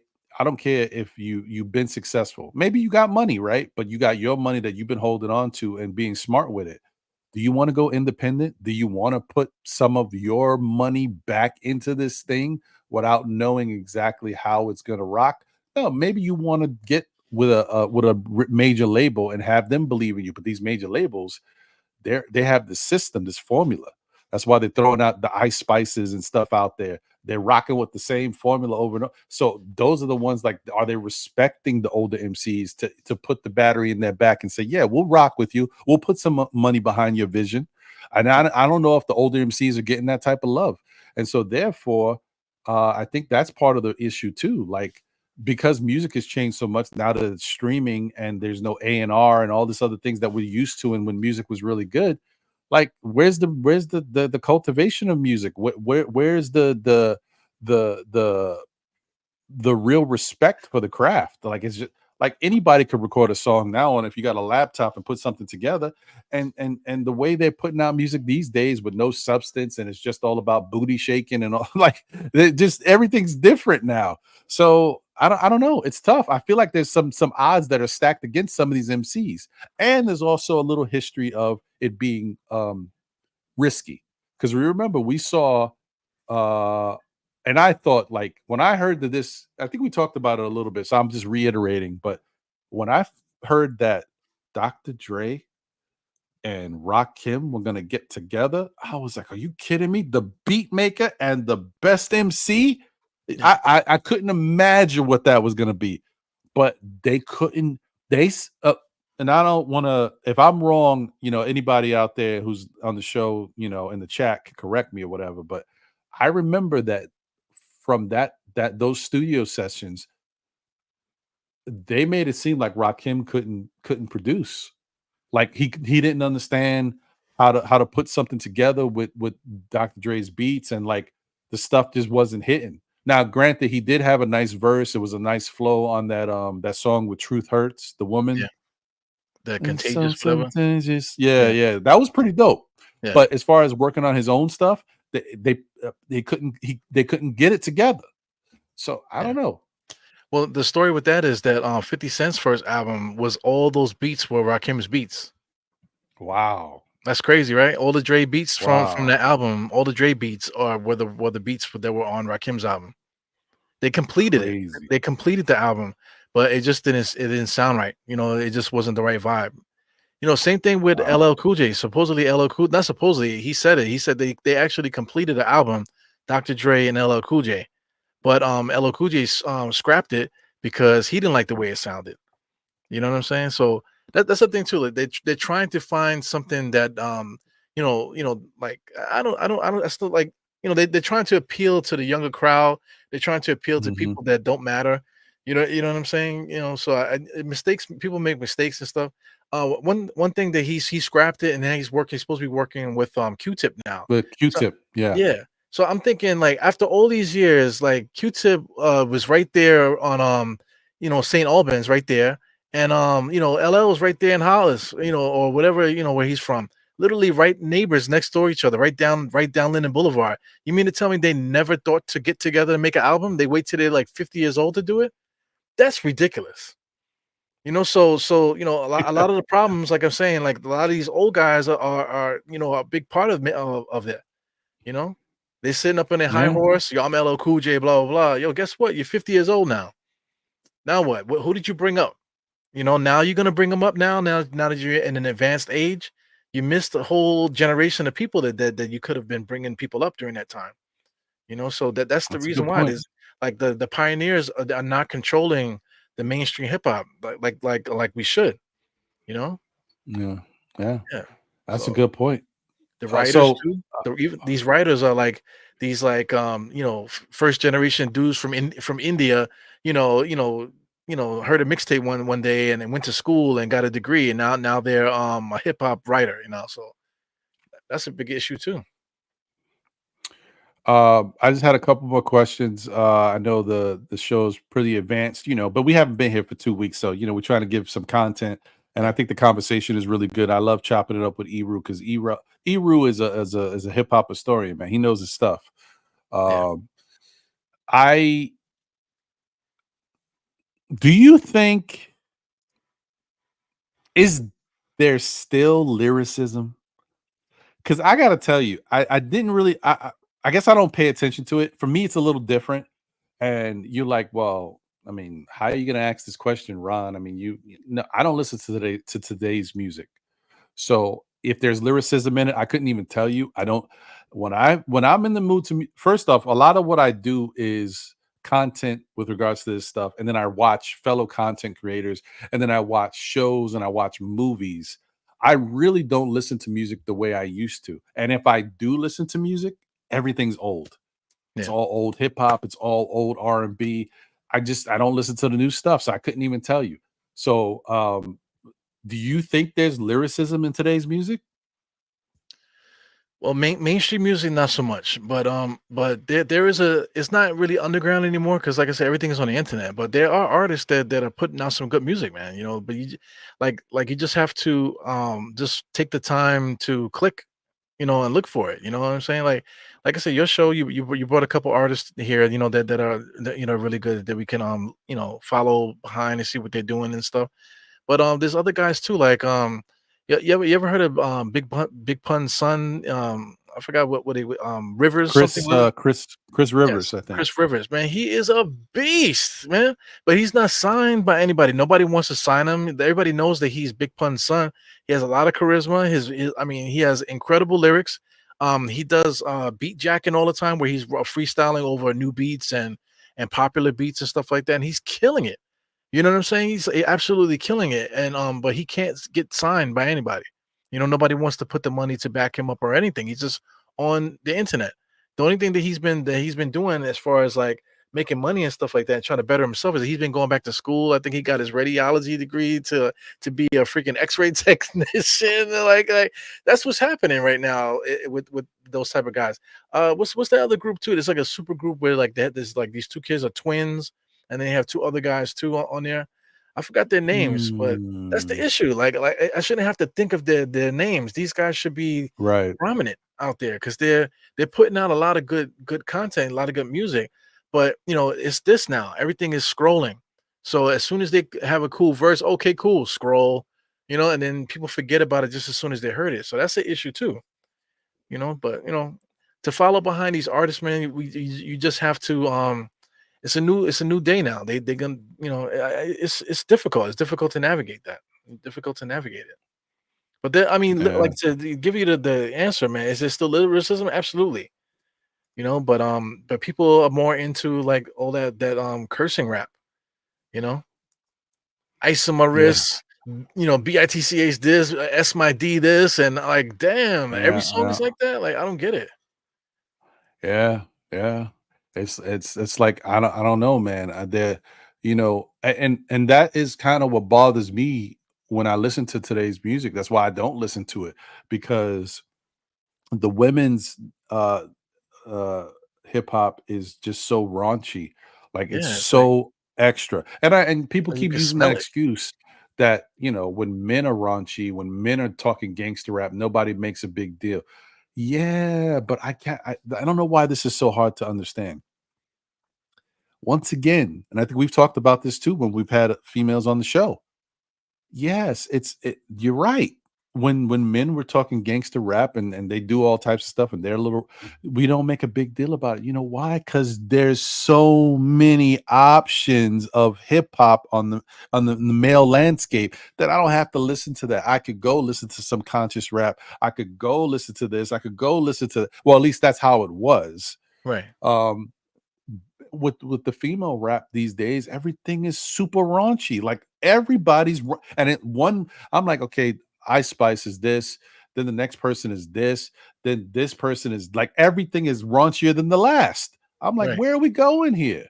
Like, there are some lyricists out there. I'm asking the question, like, just to understand today's music, but I know, like, even with female rap, like Rhapsody is a lyricist. I know there's lyricists out there, but you don't hear them on mainstream radio. I don't listen to mainstream radio anyway, but even when I do listen, I don't hear them, or you don't even hear them. Um, you know, the industry has changed so much that I think we need we need some help. Okay, I think we need some help.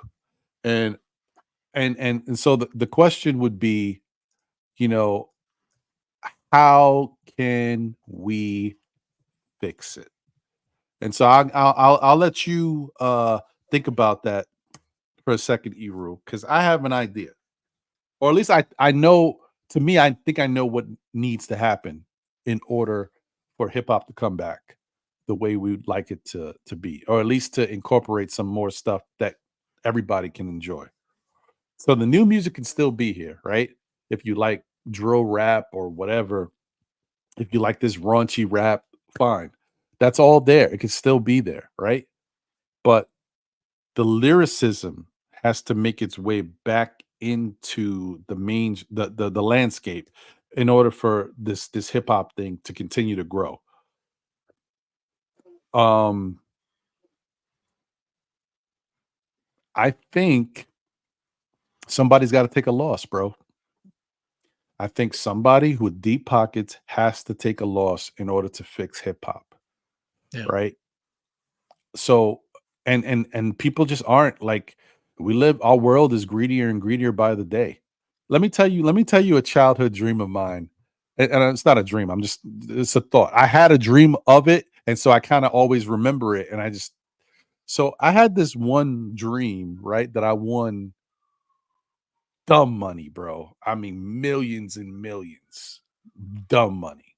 And so one of the things that I decided to do was I decided, and the only way you can do this is when you have a lot of money, because you got to pay to get people to get in the room with you. I'll pay this person, and then you set up the meeting so I can get this person in the room and let them know I'll pay them for their time to be in the room with me, right? Right. So in the dream, I won dumb money, and I paid in order to get in order to get a meeting with Nas, Jay-Z, and Eminem. And it was so crazy that I thought this whole thing out, because just the meeting alone, I paid each of them 500,000 just to be in the meeting, right? That just tells you how much money I won. I won dumb money. But anyway, so the purpose of the meeting was me telling these three hip hop goats that I want to create an album with all three of them, right? And I was willing to pay for the album in full, to give each of them $1 million for recording the album, to split the proceeds of the album with them. And so I'm really just taking a loss, no matter what, because after all the money I would be shelling out, I'm taking a loss.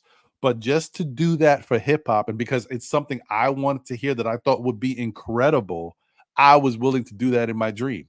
And I'm not saying somebody has to do something like that to that extent. But what I'm telling you is some record label, some record exec, some company or entity has to be willing to take a loss.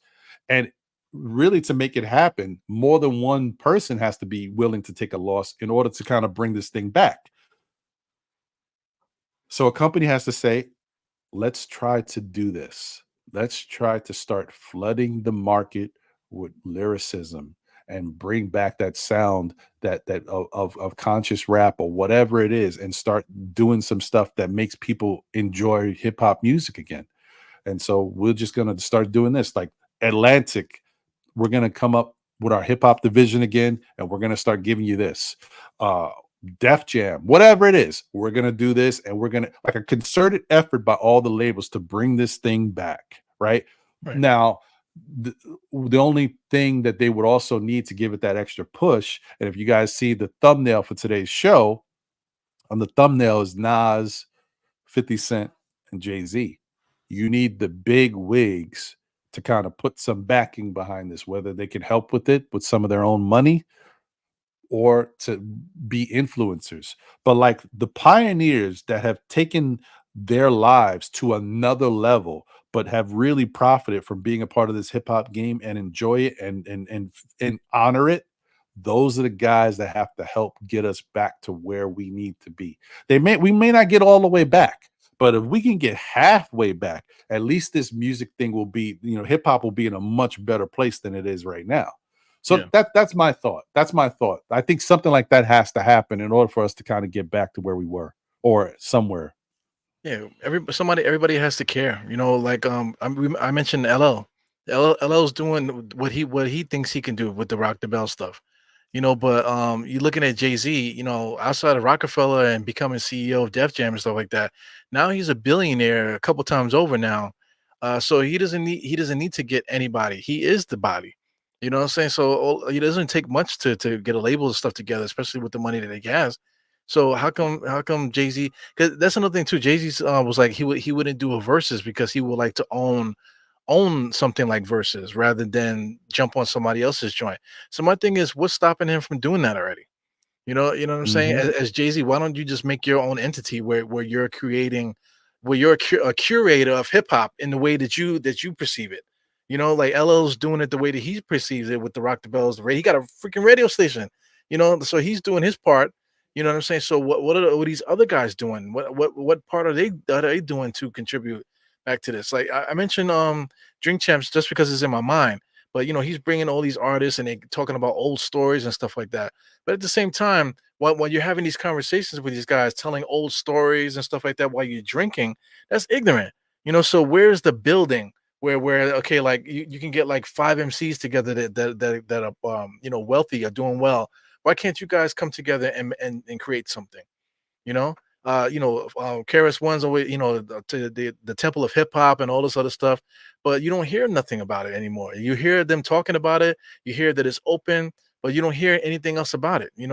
But to bring it back to basketball, J.R. Smith was on a podcast recently too, and they were talking about guys that live in certain neighborhoods and stuff like that. They're making money as athletes. When they were younger, they would throw $50,000 in the strip club like it's nothing. But that $50,000 also can feed the whole freaking neighborhood, a couple times over. So if you can get together to go to a strip club to battle each other, see how much money you could throw on the floor at a stripper, why is it so hard to get guys together to do something positive, especially in the hip hop sense?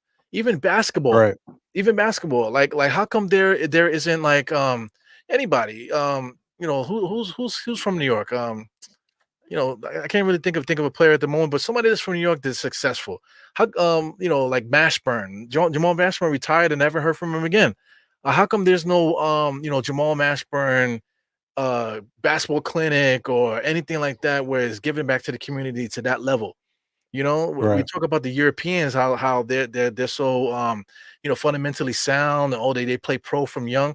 How come we don't have those things? Is because the people that have the power and stuff like that, they're just sitting back looking like this, waiting to get on the next episode of Drink Champs so they can brag about how all the dope shit that they did.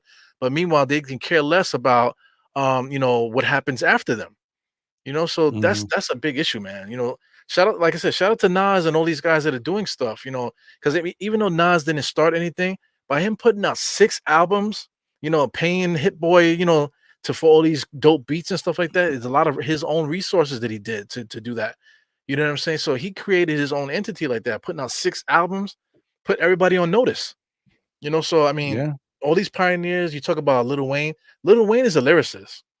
You know what I'm saying? But he'd rather just sit back and act like he's ignorant, like he doesn't know what's going on. Like these guys need to take especially in their cities, need to take control of hip hop in their cities and give back, and be what it is, be what hip hop is. Like we're hip hop. The way that we dress, the way that even how I'm doing my hands, all this is hip hop.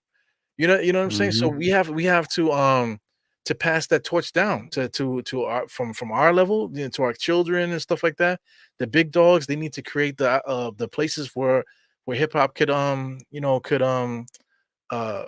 fester to be fruitful and stuff again. So that's the issue. I'm a little Right. long-winded, but you remember WBLS, they used to have block parties back in the days. The hip hop radio station Right. used to Yeah, pop up yeah. all over New York City, and it was giving out free merchandise, and they would just pop up on anybody's block and had block parties. So that's the hip hop radio station taking hip hop in their own hands and making safe places for people to enjoy and see what hip hop is. All that stuff is done. These kids nowadays, they don't have that. They don't have park jams, and they don't have things like that. They don't do graffiti no more. There's a lot of different things in of hip hop that kids just don't do anymore. And it's our fault. It's our fault. Whoever it is, any generation, any person, rich person, somebody just regular person like me and you, we all are at fault for that. You know? Yeah. Yeah. Somehow it just it got so bad, because what happened was people started to rejoice in the fact that hip hop had turned into the biggest genre. So they were too busy basking in the successes of hip hop to understand that the purism of hip hop was dying slowly, Yeah. like more, over time. And that's how we kind of get to this point. Um it's crazy. Shout out to the chat. Appreciate you guys. Danny Landis in the building. Daniel Berry Sports Highlights. What's good? Appreciate you. Um, Organic Fanatics Show in the building. Salute. Let's see here. Looking good doing it, said Jay-Z sold his soul. He's worth 2.5 billion. Supposedly was on that Epstein flight long ago with Beyonce. Listen, like I don't know about what's going on with that whole thing. I do know that I will tell you one thing, and that's how powerful people are. That's why it's always this whole thing, and you can't kind of get away from them. Think about these powerful people that have all these weird things that they do and different things that are around them, is that they do something else very well. Like Epstein was a big part of business. So therefore, there's a lot of tunnels of traffic of business that still went through him for other reasons. Right. Sometimes there was people at those parties that don't necessarily even know too much about him, but they're going to that party because that's the party that you need to be at if you want to hobnob with certain people, because they're going to be there. It's a little iffy. Who knows? But yeah, I hear you. Organic Fanatic says title was supposed to be the thing to unite hip hop and give people the music and skip the middleman. True. And I think Jay-Z had a really good idea about what he thought title could be. He came up with some different ideas to kind of give back to the artist. But problem with title is Jay-Z has become an uber businessman. He's a super businessman now. So he will come up with an idea, he'll rock with that idea, build it up, and then he moves on. He sells that idea. Right. I don't even think, if I'm not mistaken, he sold controlling interest of title to someone else. I think he's still a purveyor or a cultivator of what they got going on, but he is not the controlling interest over there. So the whole thing is when when you talk about the whole thing about, like Eru mentioned verses, It would be nice if Jay-Z started the verses and he doesn't even have to run it. If anything, what Jay-Z could do is bring verses back to this purest form, back to the originators, because they messed up. I mean, call it for what it is. They know they messed up. They've said they messed up. Swiss Beats and Timbaland messed up. They sold it to that company. I forgot the name of the company right now off the top of my head. And they took verses from them. They told them they were going to have a lot of input in what was going on and what they were doing. And slowly but surely, they started to change things, and they started to phase Timbaland and Swiss out of their input. And they just took control of the whole thing. And now they're upset because they created something and thought that it was supposed to continue being what they created, and it's not that anymore. And if anything, it's fallen off. So yeah, if Jay-Z or another hip hop person or even a celebrity who has some money would like to invest and kind of get a versus going again, change the name of it, because it's got to be something else, and get Timbaland and Swiss Beats back involved in it. It'll take off and it'll do what it needs to do. So yeah, it goes back to wanting to be a part of it and wanting to do it. Yeah. These people just got to want to do it. Yeah, man. Yeah, I mentioned Grandmaster Cash too. They had a hip hop festival. 50 years of hip hop. There was all kind of festivals all over the place. Anyway, they were doing it was this one was uptown on Fifth Avenue. There's two museums there that they opened them up for hip hop shows and stuff. Anyway, Grandmaster Cash was there, so he was actually DJing. So during his set, I sat there listening to his set and stuff. Everybody's vibing to him. He was kick. He had the crowd by the balls, right? So, but he kept coming on the mic, saying, "Look, this is how we used to do it. You think I don't know what I'm doing up here? So this is hip hop." And he was saying, "Look, watch this." He just was like controlling the crowd, making his little comments, but not over. It wasn't over the top.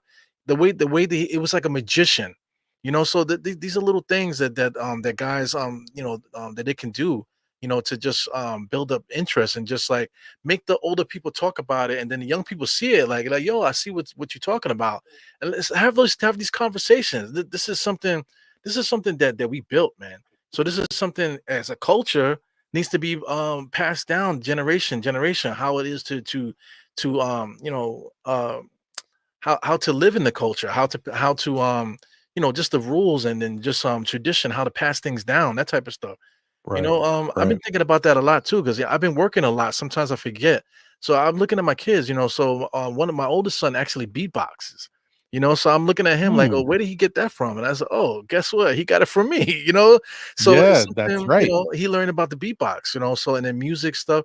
So every time I play something, he looks at me like that. Something I'm saying to myself, man, that I need to there's certain things that I need to pass on to him. Like I was thinking about getting turntables just so I can get the mixing going so he can see it, because I had that experience growing up, so but we kind of was like around with the originators a little bit.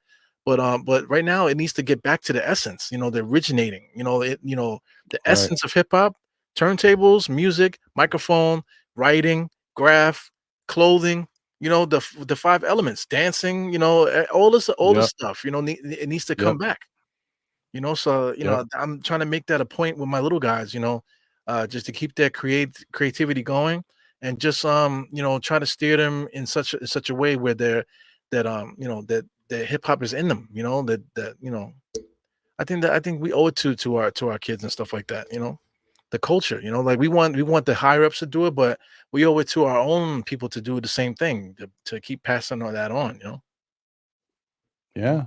I mean, 100%, man. I agree. I agree. So before we get out of here, Wiz had a question.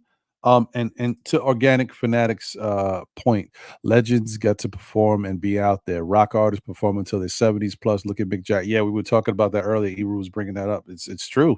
It's just how it is, man. Wiz says, is it possible? Shout out to you, Wiz. Is it possible that this is the disco era of hip hop and rap is at its transitions to a higher level? I mean, it's a possibility. The disco era was definitely, it took people by storm, and not everybody appreciated it during that time. And as it got a little older, and been around longer, people started to to understand it and like it more. And then when we got into other genres, people started to revert back and like, oh man, disco is fire. Like, so it's true. But my whole thing is, like I said, to me, the issue is not necessarily the type of music that is being done. Like, okay, if you want to do certain types of music, that's fine. But where's the other stuff? That's what it is. Like, we've lost certain parts of music. The elements are not all there. I guess that's what I'm missing. Yeah. Yeah, the disco era comment is making my wheels turn too. Because just thinking about disco, it was a little era or whatever. Even the hip hop guys, they said they were doing disco. That's how they got into DJing and stuff. And then it Mhm. just transitioned to like parties and jams and stuff. And then guys started to MC, master of ceremonies, not rapping, but that started turning into rapping, and it's developed into hip hop. But the basis of hip hop, especially break beats and stuff like that, it wasn't disco. They was taking the break beats and stuff from the generation behind it, the James Mhm. Browns and stuff like that. So that's Mhm. interesting. So I'm wondering like if did this next generation coming up, they might start to pull from us from the 90s and be like, yo, this was a Mhm. dope era. We're gonna leap over all this booty hole brown stuff, and we're gonna go back to the other thing and start sampling and start taken from that era. At least that's a hope there. That would actually be a good thing, if they did Yeah. that. History repeat itself like that, you know? Yeah. I mean, because the only thing is a lot of that. See, that's the whole thing too. Like, the music has also changed regions, right? Mhm. So it's not a lot of East Coast type music, and definitely not a lot of New York hip hop. It's a lot of Southern hip hop. And so because of that, like, Southern hip hop is not known for the boom bap. If people start to gravitate towards, the boom bap style of hip hop again, or at least some of the stuff that went on in the 90s, yeah, that will definitely, the 90s will, the influence from that time period will definitely be heavy, going forward. I don't know, man. I'm just hoping that something happens. I was feeling really good when Casanova and West Side Gunna and these dudes came out, because I was like, yeah, that's the sound that I was used to back in the day. So hearing them try to keep it alive, Yeah. I was feeling really good about it. But even them now, I think when they came out, they were flooding the airwaves with so much different things.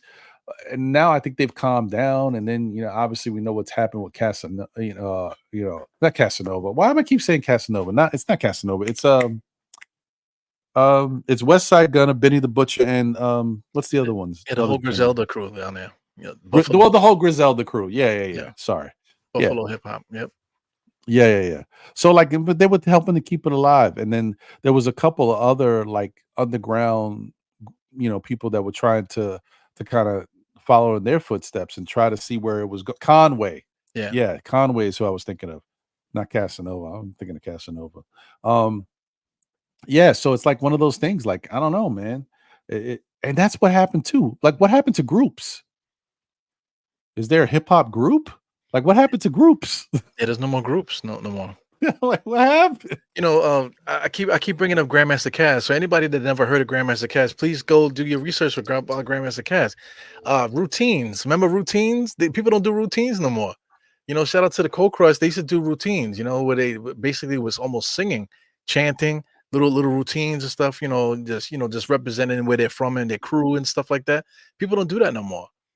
So little things like that. We need to bring it back to the essence, man. So I'm thinking I think that's what's gonna happen. I think, you know, And I was gonna say that you brought it up. Well, we talked about it. I mean, that's another thing that, like, it's just missing the creativity. The yeah, Andre 3000s, the Outcasts, like the Hey Ya and all that stuff is different. Like, who would ever think that those guys would attempt to come out with some stuff like that and it would hit, right? CeeLo Green, everything he was doing was hitting, and it yeah, was different. And then even going back to one of the best geniuses we've ever had. He may be crazy, but you got to give him his props. Kanye West. Let's not forget young Kanye but the stuff he was doing with Farnsworth Bentley and you know the dance routines they were doing while they were doing their hip hop videos, like just different stuff, bro. Yeah. Ah, man, hit him up. He's not feeling good about it.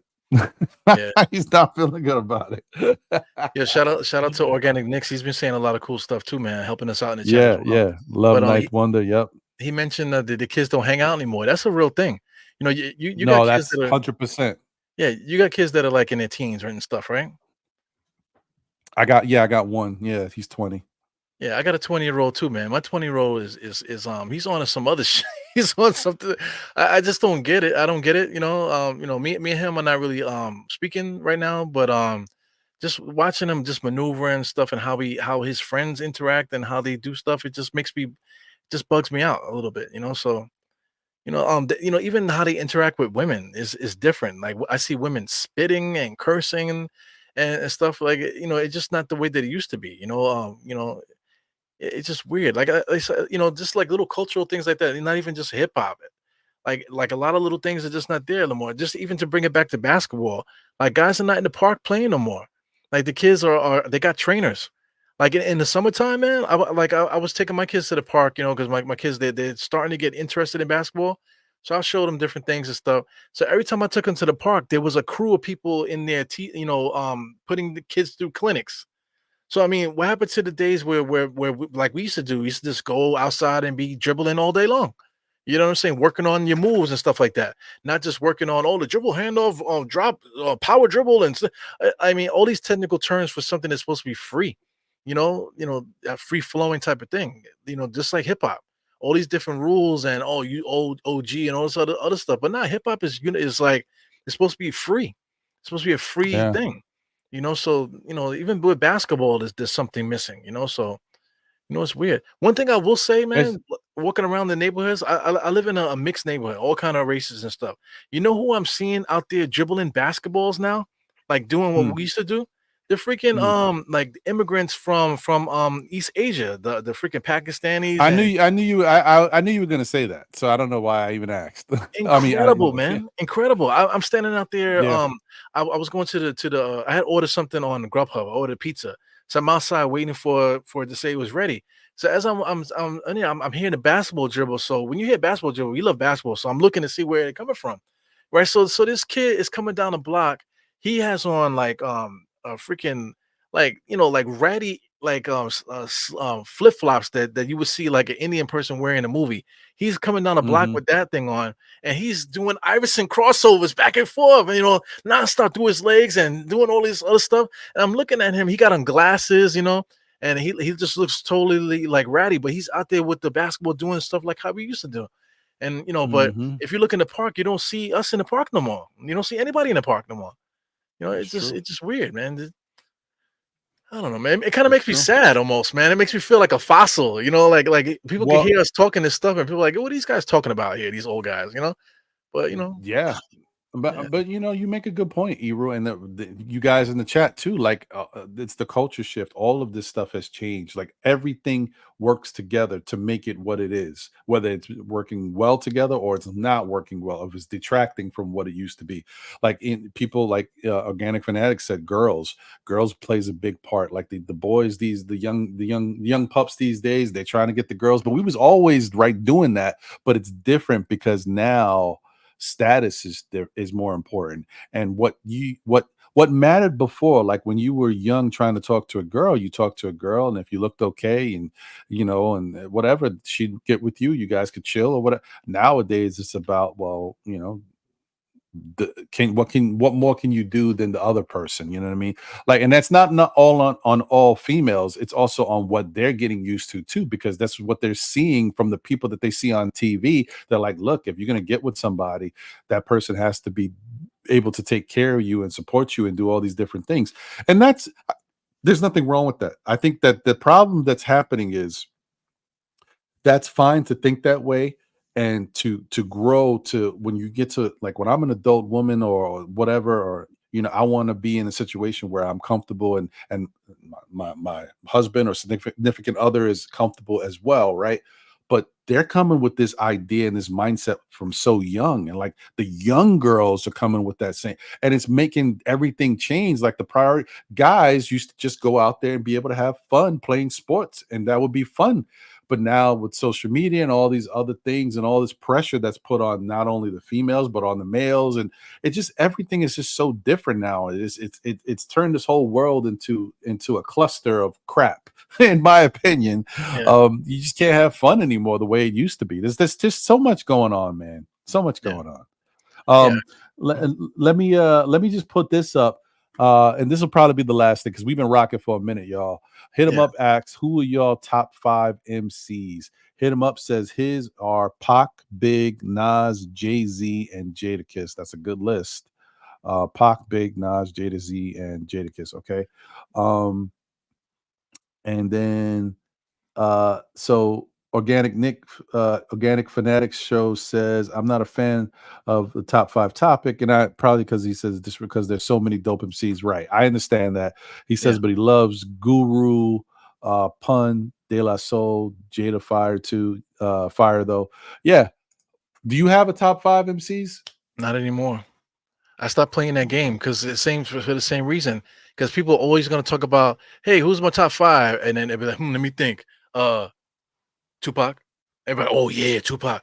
Biggie. Oh yeah, Biggie. Nas. Oh yeah, Jay-Z. Oh yeah. Right. And then there's always a random person like Jadakiss or somebody else.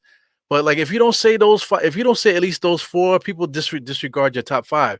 But at the same time, when you say That's that, true though. you know what I'm saying? And if you don't say those 4, they disregard you. But at the same time, by just saying those same names all the time, you disregard decades of great hip hop music because you always keep talking about the same top 4 guys plus the extra person and whoever you think. Oh, Andre 3000. Oh, Andre 3000. Oh, I mean, that's like on everybody's top 5 list. You know what I'm saying?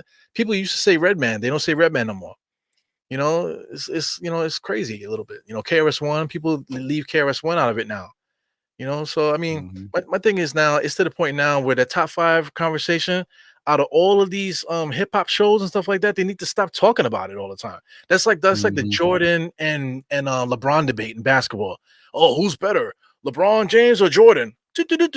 Six championships. Oh, nine straight finals runs. Oh, you know he's like all leading scorer. It's a tired argument. You know these guys are great players. That's okay. You know, the debate who's greater is so ridiculous. Like the top 5, that's ridiculous because, like, like I said, Tupac, Jay-Z, Nas, whatever. At the same time, like somebody just mentioned OC Big L, Sticky Fingers, Stretch. You know what I'm saying? DMX, all these different players, Redman, like I said, all these rappers could wrap circles around anybody's top 5. You know what I'm saying? I got a favorite 5. What's the name? Sean Price is in my favorite 5. Sean Price is one of my favorite rappers of all time. He wraps circles around a lot of these guys. You know what I'm trying to say? So Mhm. yeah, so to me, I think that's over with. I think people need to just focus on just all the greats because there's so many greats to just bottleneck 4 people and only talk about them. That's ridiculous to me. Yeah, I over the years I've realized that it's tough for me to say because I realize that I have a lot of bias in what I listen to. I already told you guys all I listen to is old stuff, right? But the other thing is if I'm going to do a top 5, it wouldn't be a top 5 of the greatest who I think is the greatest. It'd be more of a top 5 of who I listen to the most. Yeah. Because I find myself, even if there's guys that I think are incredible, I still don't listen to them. I listen to the same stuff over and over. I find myself constantly listening to Biggie, Jay-Z, and Nas. It doesn't matter if I think these Tupac is dope. I'm always listening to the same 3 hip hop people. Like every song, I'm like, oh, just a Jay-Z song, or it's a Nas song, or oh wait, okay, 50 Cent. So those are my top 4. Right. Yeah. I'm always listening to those 4 artists all the time. Everything it's something from one of those 4. So that's kind of how I look at it. It's like comfort music. Yeah. Comfort music. It's something when you like something, I just hit that. Okay, if I want to hear music, I'm just gonna hit that. If I want to hear R&B, that's different. That I will open up because that's R&B is my bag. Right. So that's I think that's the difference there. Well, I know you're trying to wrap up the show, but like to bring it back to the Knicks too. For some reason, Alan Hahn does it too. Especially as far as the beat writers and stuff, they keep bringing Mob Deep into the thing situation when they're talking about the Knicks all the time, Shook Ones and whatever. Right. So anyway, Shook the first line of Shook Ones is like, we be the infamous. You heard of us, official Queensbridge murderers. So how did those lyrics end up being associated with the Knicks now and being a Knicks fan and all this other stuff? If you listen to the lyrics, he said, you heard of us, official Queensbridge murderers. So I mean, saying it out your mouth, doesn't it sound ridiculous to me? Especially somebody like now, I'm like 44 years old. So it's I don't listen to music anymore, to tell you the truth. Hip hop, I love hip hop, but I don't want it in my ears no more because little things like that, to me, I just don't want that in my mind anymore. You know what I'm saying? I still love hip hop. I still Mhm. like the lyricists. I have my favorite artists and stuff like that. But now my song choices are different. I might still Mhm. like the same artist, but now instead of listening to that song, or listening to any particular song by a certain artist, maybe I might listen to like the B side now, or the other songs that they have. You know what I'm trying to say? I was just gonna say that, Eru. I'm at that age now where what I dude, I can't even tell you how many times I've gone back to an album that I've listened to so many times, and then I'm like, have I heard this song? Because I listen to the same, popular songs all the time and neglected the B-sides. Because at that time, I was like, okay, when I was listening to a song, I'm listening for the beat first and then for the lyrics. Okay, this is my song. I'm rocking with it. Rotation. And I would just keep listening to those songs over and over. Now that I'm older, like I want to go back and appreciate the whole album. Is there something I missed? Well, I mean, it took me like, was it maybe 6 years or 7 years ago when I went back and heard Meet the Parents on Blueprint. Like I heard it when it first came out. Right.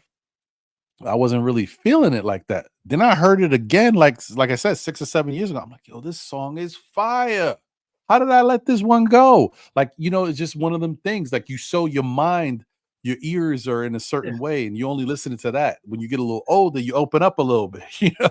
Yeah, Liquid Swords, man. Ghostface, I forgot the name of the song, Art of Chess Boxing, I think it is, where he said, I can't get the lyrics right now, but the only something I wait for is the fly blue Valley kid in 83 we rocked till, Oh, those little things are now those stick out to me now because it went over my mhm, head at the time. But now that I'm older, I know what he's talking about now.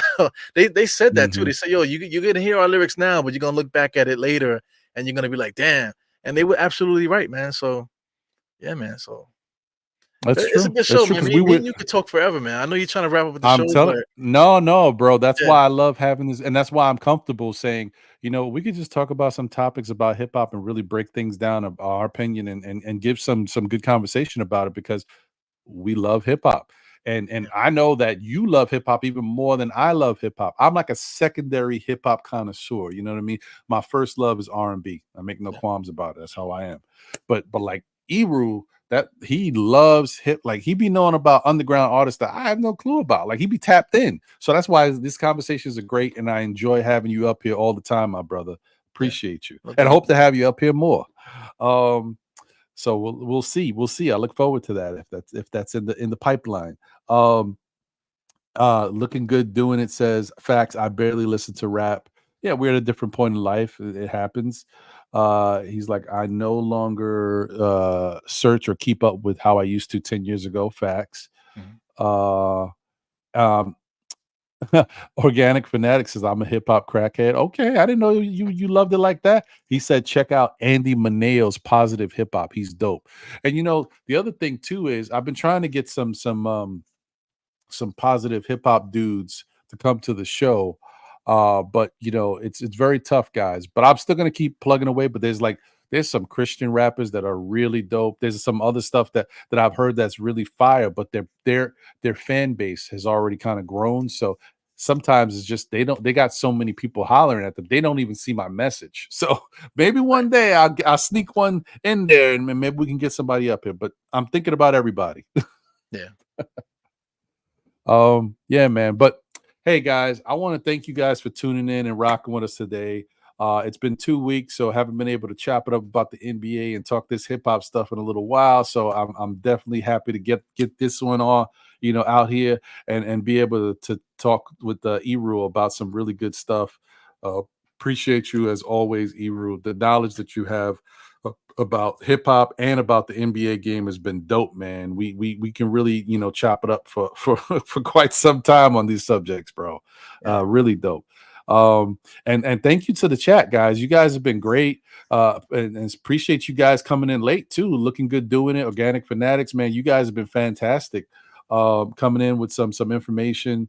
Shout out to all y'all. Sean Richardson, appreciate you. Thank you for tuning in. He said Griselda is the best in hip hop right now. Yeah, I mean, if you're looking for that type of music with some substance to it, that's current.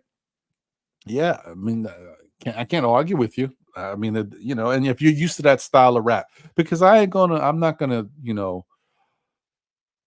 talk negatively about people who are into a different type of rap. Like if you like drill music or like a southern style of rap, there's nothing wrong with that either. Like I said, my whole thing is I just want rap hip hop to be back to where it's a melting pot for different styles, within the genre, so we can all have something that we like. Yep. So we'll see if we get back to that, man. But anyway, once again, thank you guys for being here. Eru, any final words, my brother? Yeah, man, keep supporting MBK. I see Steph is on too tonight. So you guys got your night wrapped up for you, man. Going back and forth between channel and channel, but please support. Hit the thumbs up and things of that nature. Support my channel, Die Hard Knicks podcast. Support Still Knicks on his channel. You're watching us now on MBK, so just please support. And just like we're talking about real hip hop and we were talking about basketball, real basketball and culture and stuff like that. Keep it alive by supporting stuff that's real. If you feel like something is resonating with you or you gravitate into a certain thing, please support it. Because if you don't support it, somebody else would create something and take it over. And then you're gonna go, oh, hip hop is dead. Or they're gonna say, oh, sports talk is dead. But meanwhile, you had the opportunity to support when you had the chance, but you didn't. So you got to take responsibility 100%. for those things too as time goes on. So 100%, man. What Eru says is truthful, man. Definitely support. Smash that like button. Show your love for the show. Show your love for NBK. Definitely continue to support Still Knicks fans in our channel. Continue to support Die Hard Knicks and Eru's channel. And don't forget to continue to support the Podfather Sim and Nothing But Knicks. The channel has been demonetized, so if you feel the need to help out and show them some love, Cash App is $ Nothing But Knicks. Also, it's PayPal something Knicks. I can't remember. I'm sorry, but you can always go to NBK on YouTube and you'll see his PayPal information. And you could also go to the Nothing But Knicks website and you'll see all of the information there as well, man. But continue to support all of these great shows. As I always say, thank you for rocking with us and tuning in.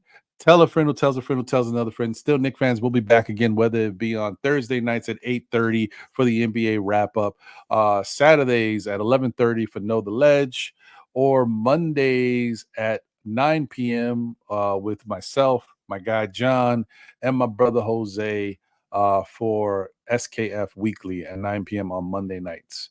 And continue to support all of the fellow people in the Knick community. Definitely continue to support the Organic Fanatics podcast. They cover Knick content. Show them some love on YouTube. Like, comment, subscribe, and support their show. So yeah, man, this has been another good one. Hope you guys have a great rest of your evening. I know this is a long show, but we've been off for 2 weeks, had a lot to talk about, and it was a really great conversation. I tell you, man, out of all the shows I have, even though we have good talks about Knicks stuff all the time, when we get into this NBA thing and then get into this hip hop thing, I feel like these conversations are fantastic. That's all I can say. All right, man. Thanks again. We'll catch you on the next one. Take care of yourselves. Be safe.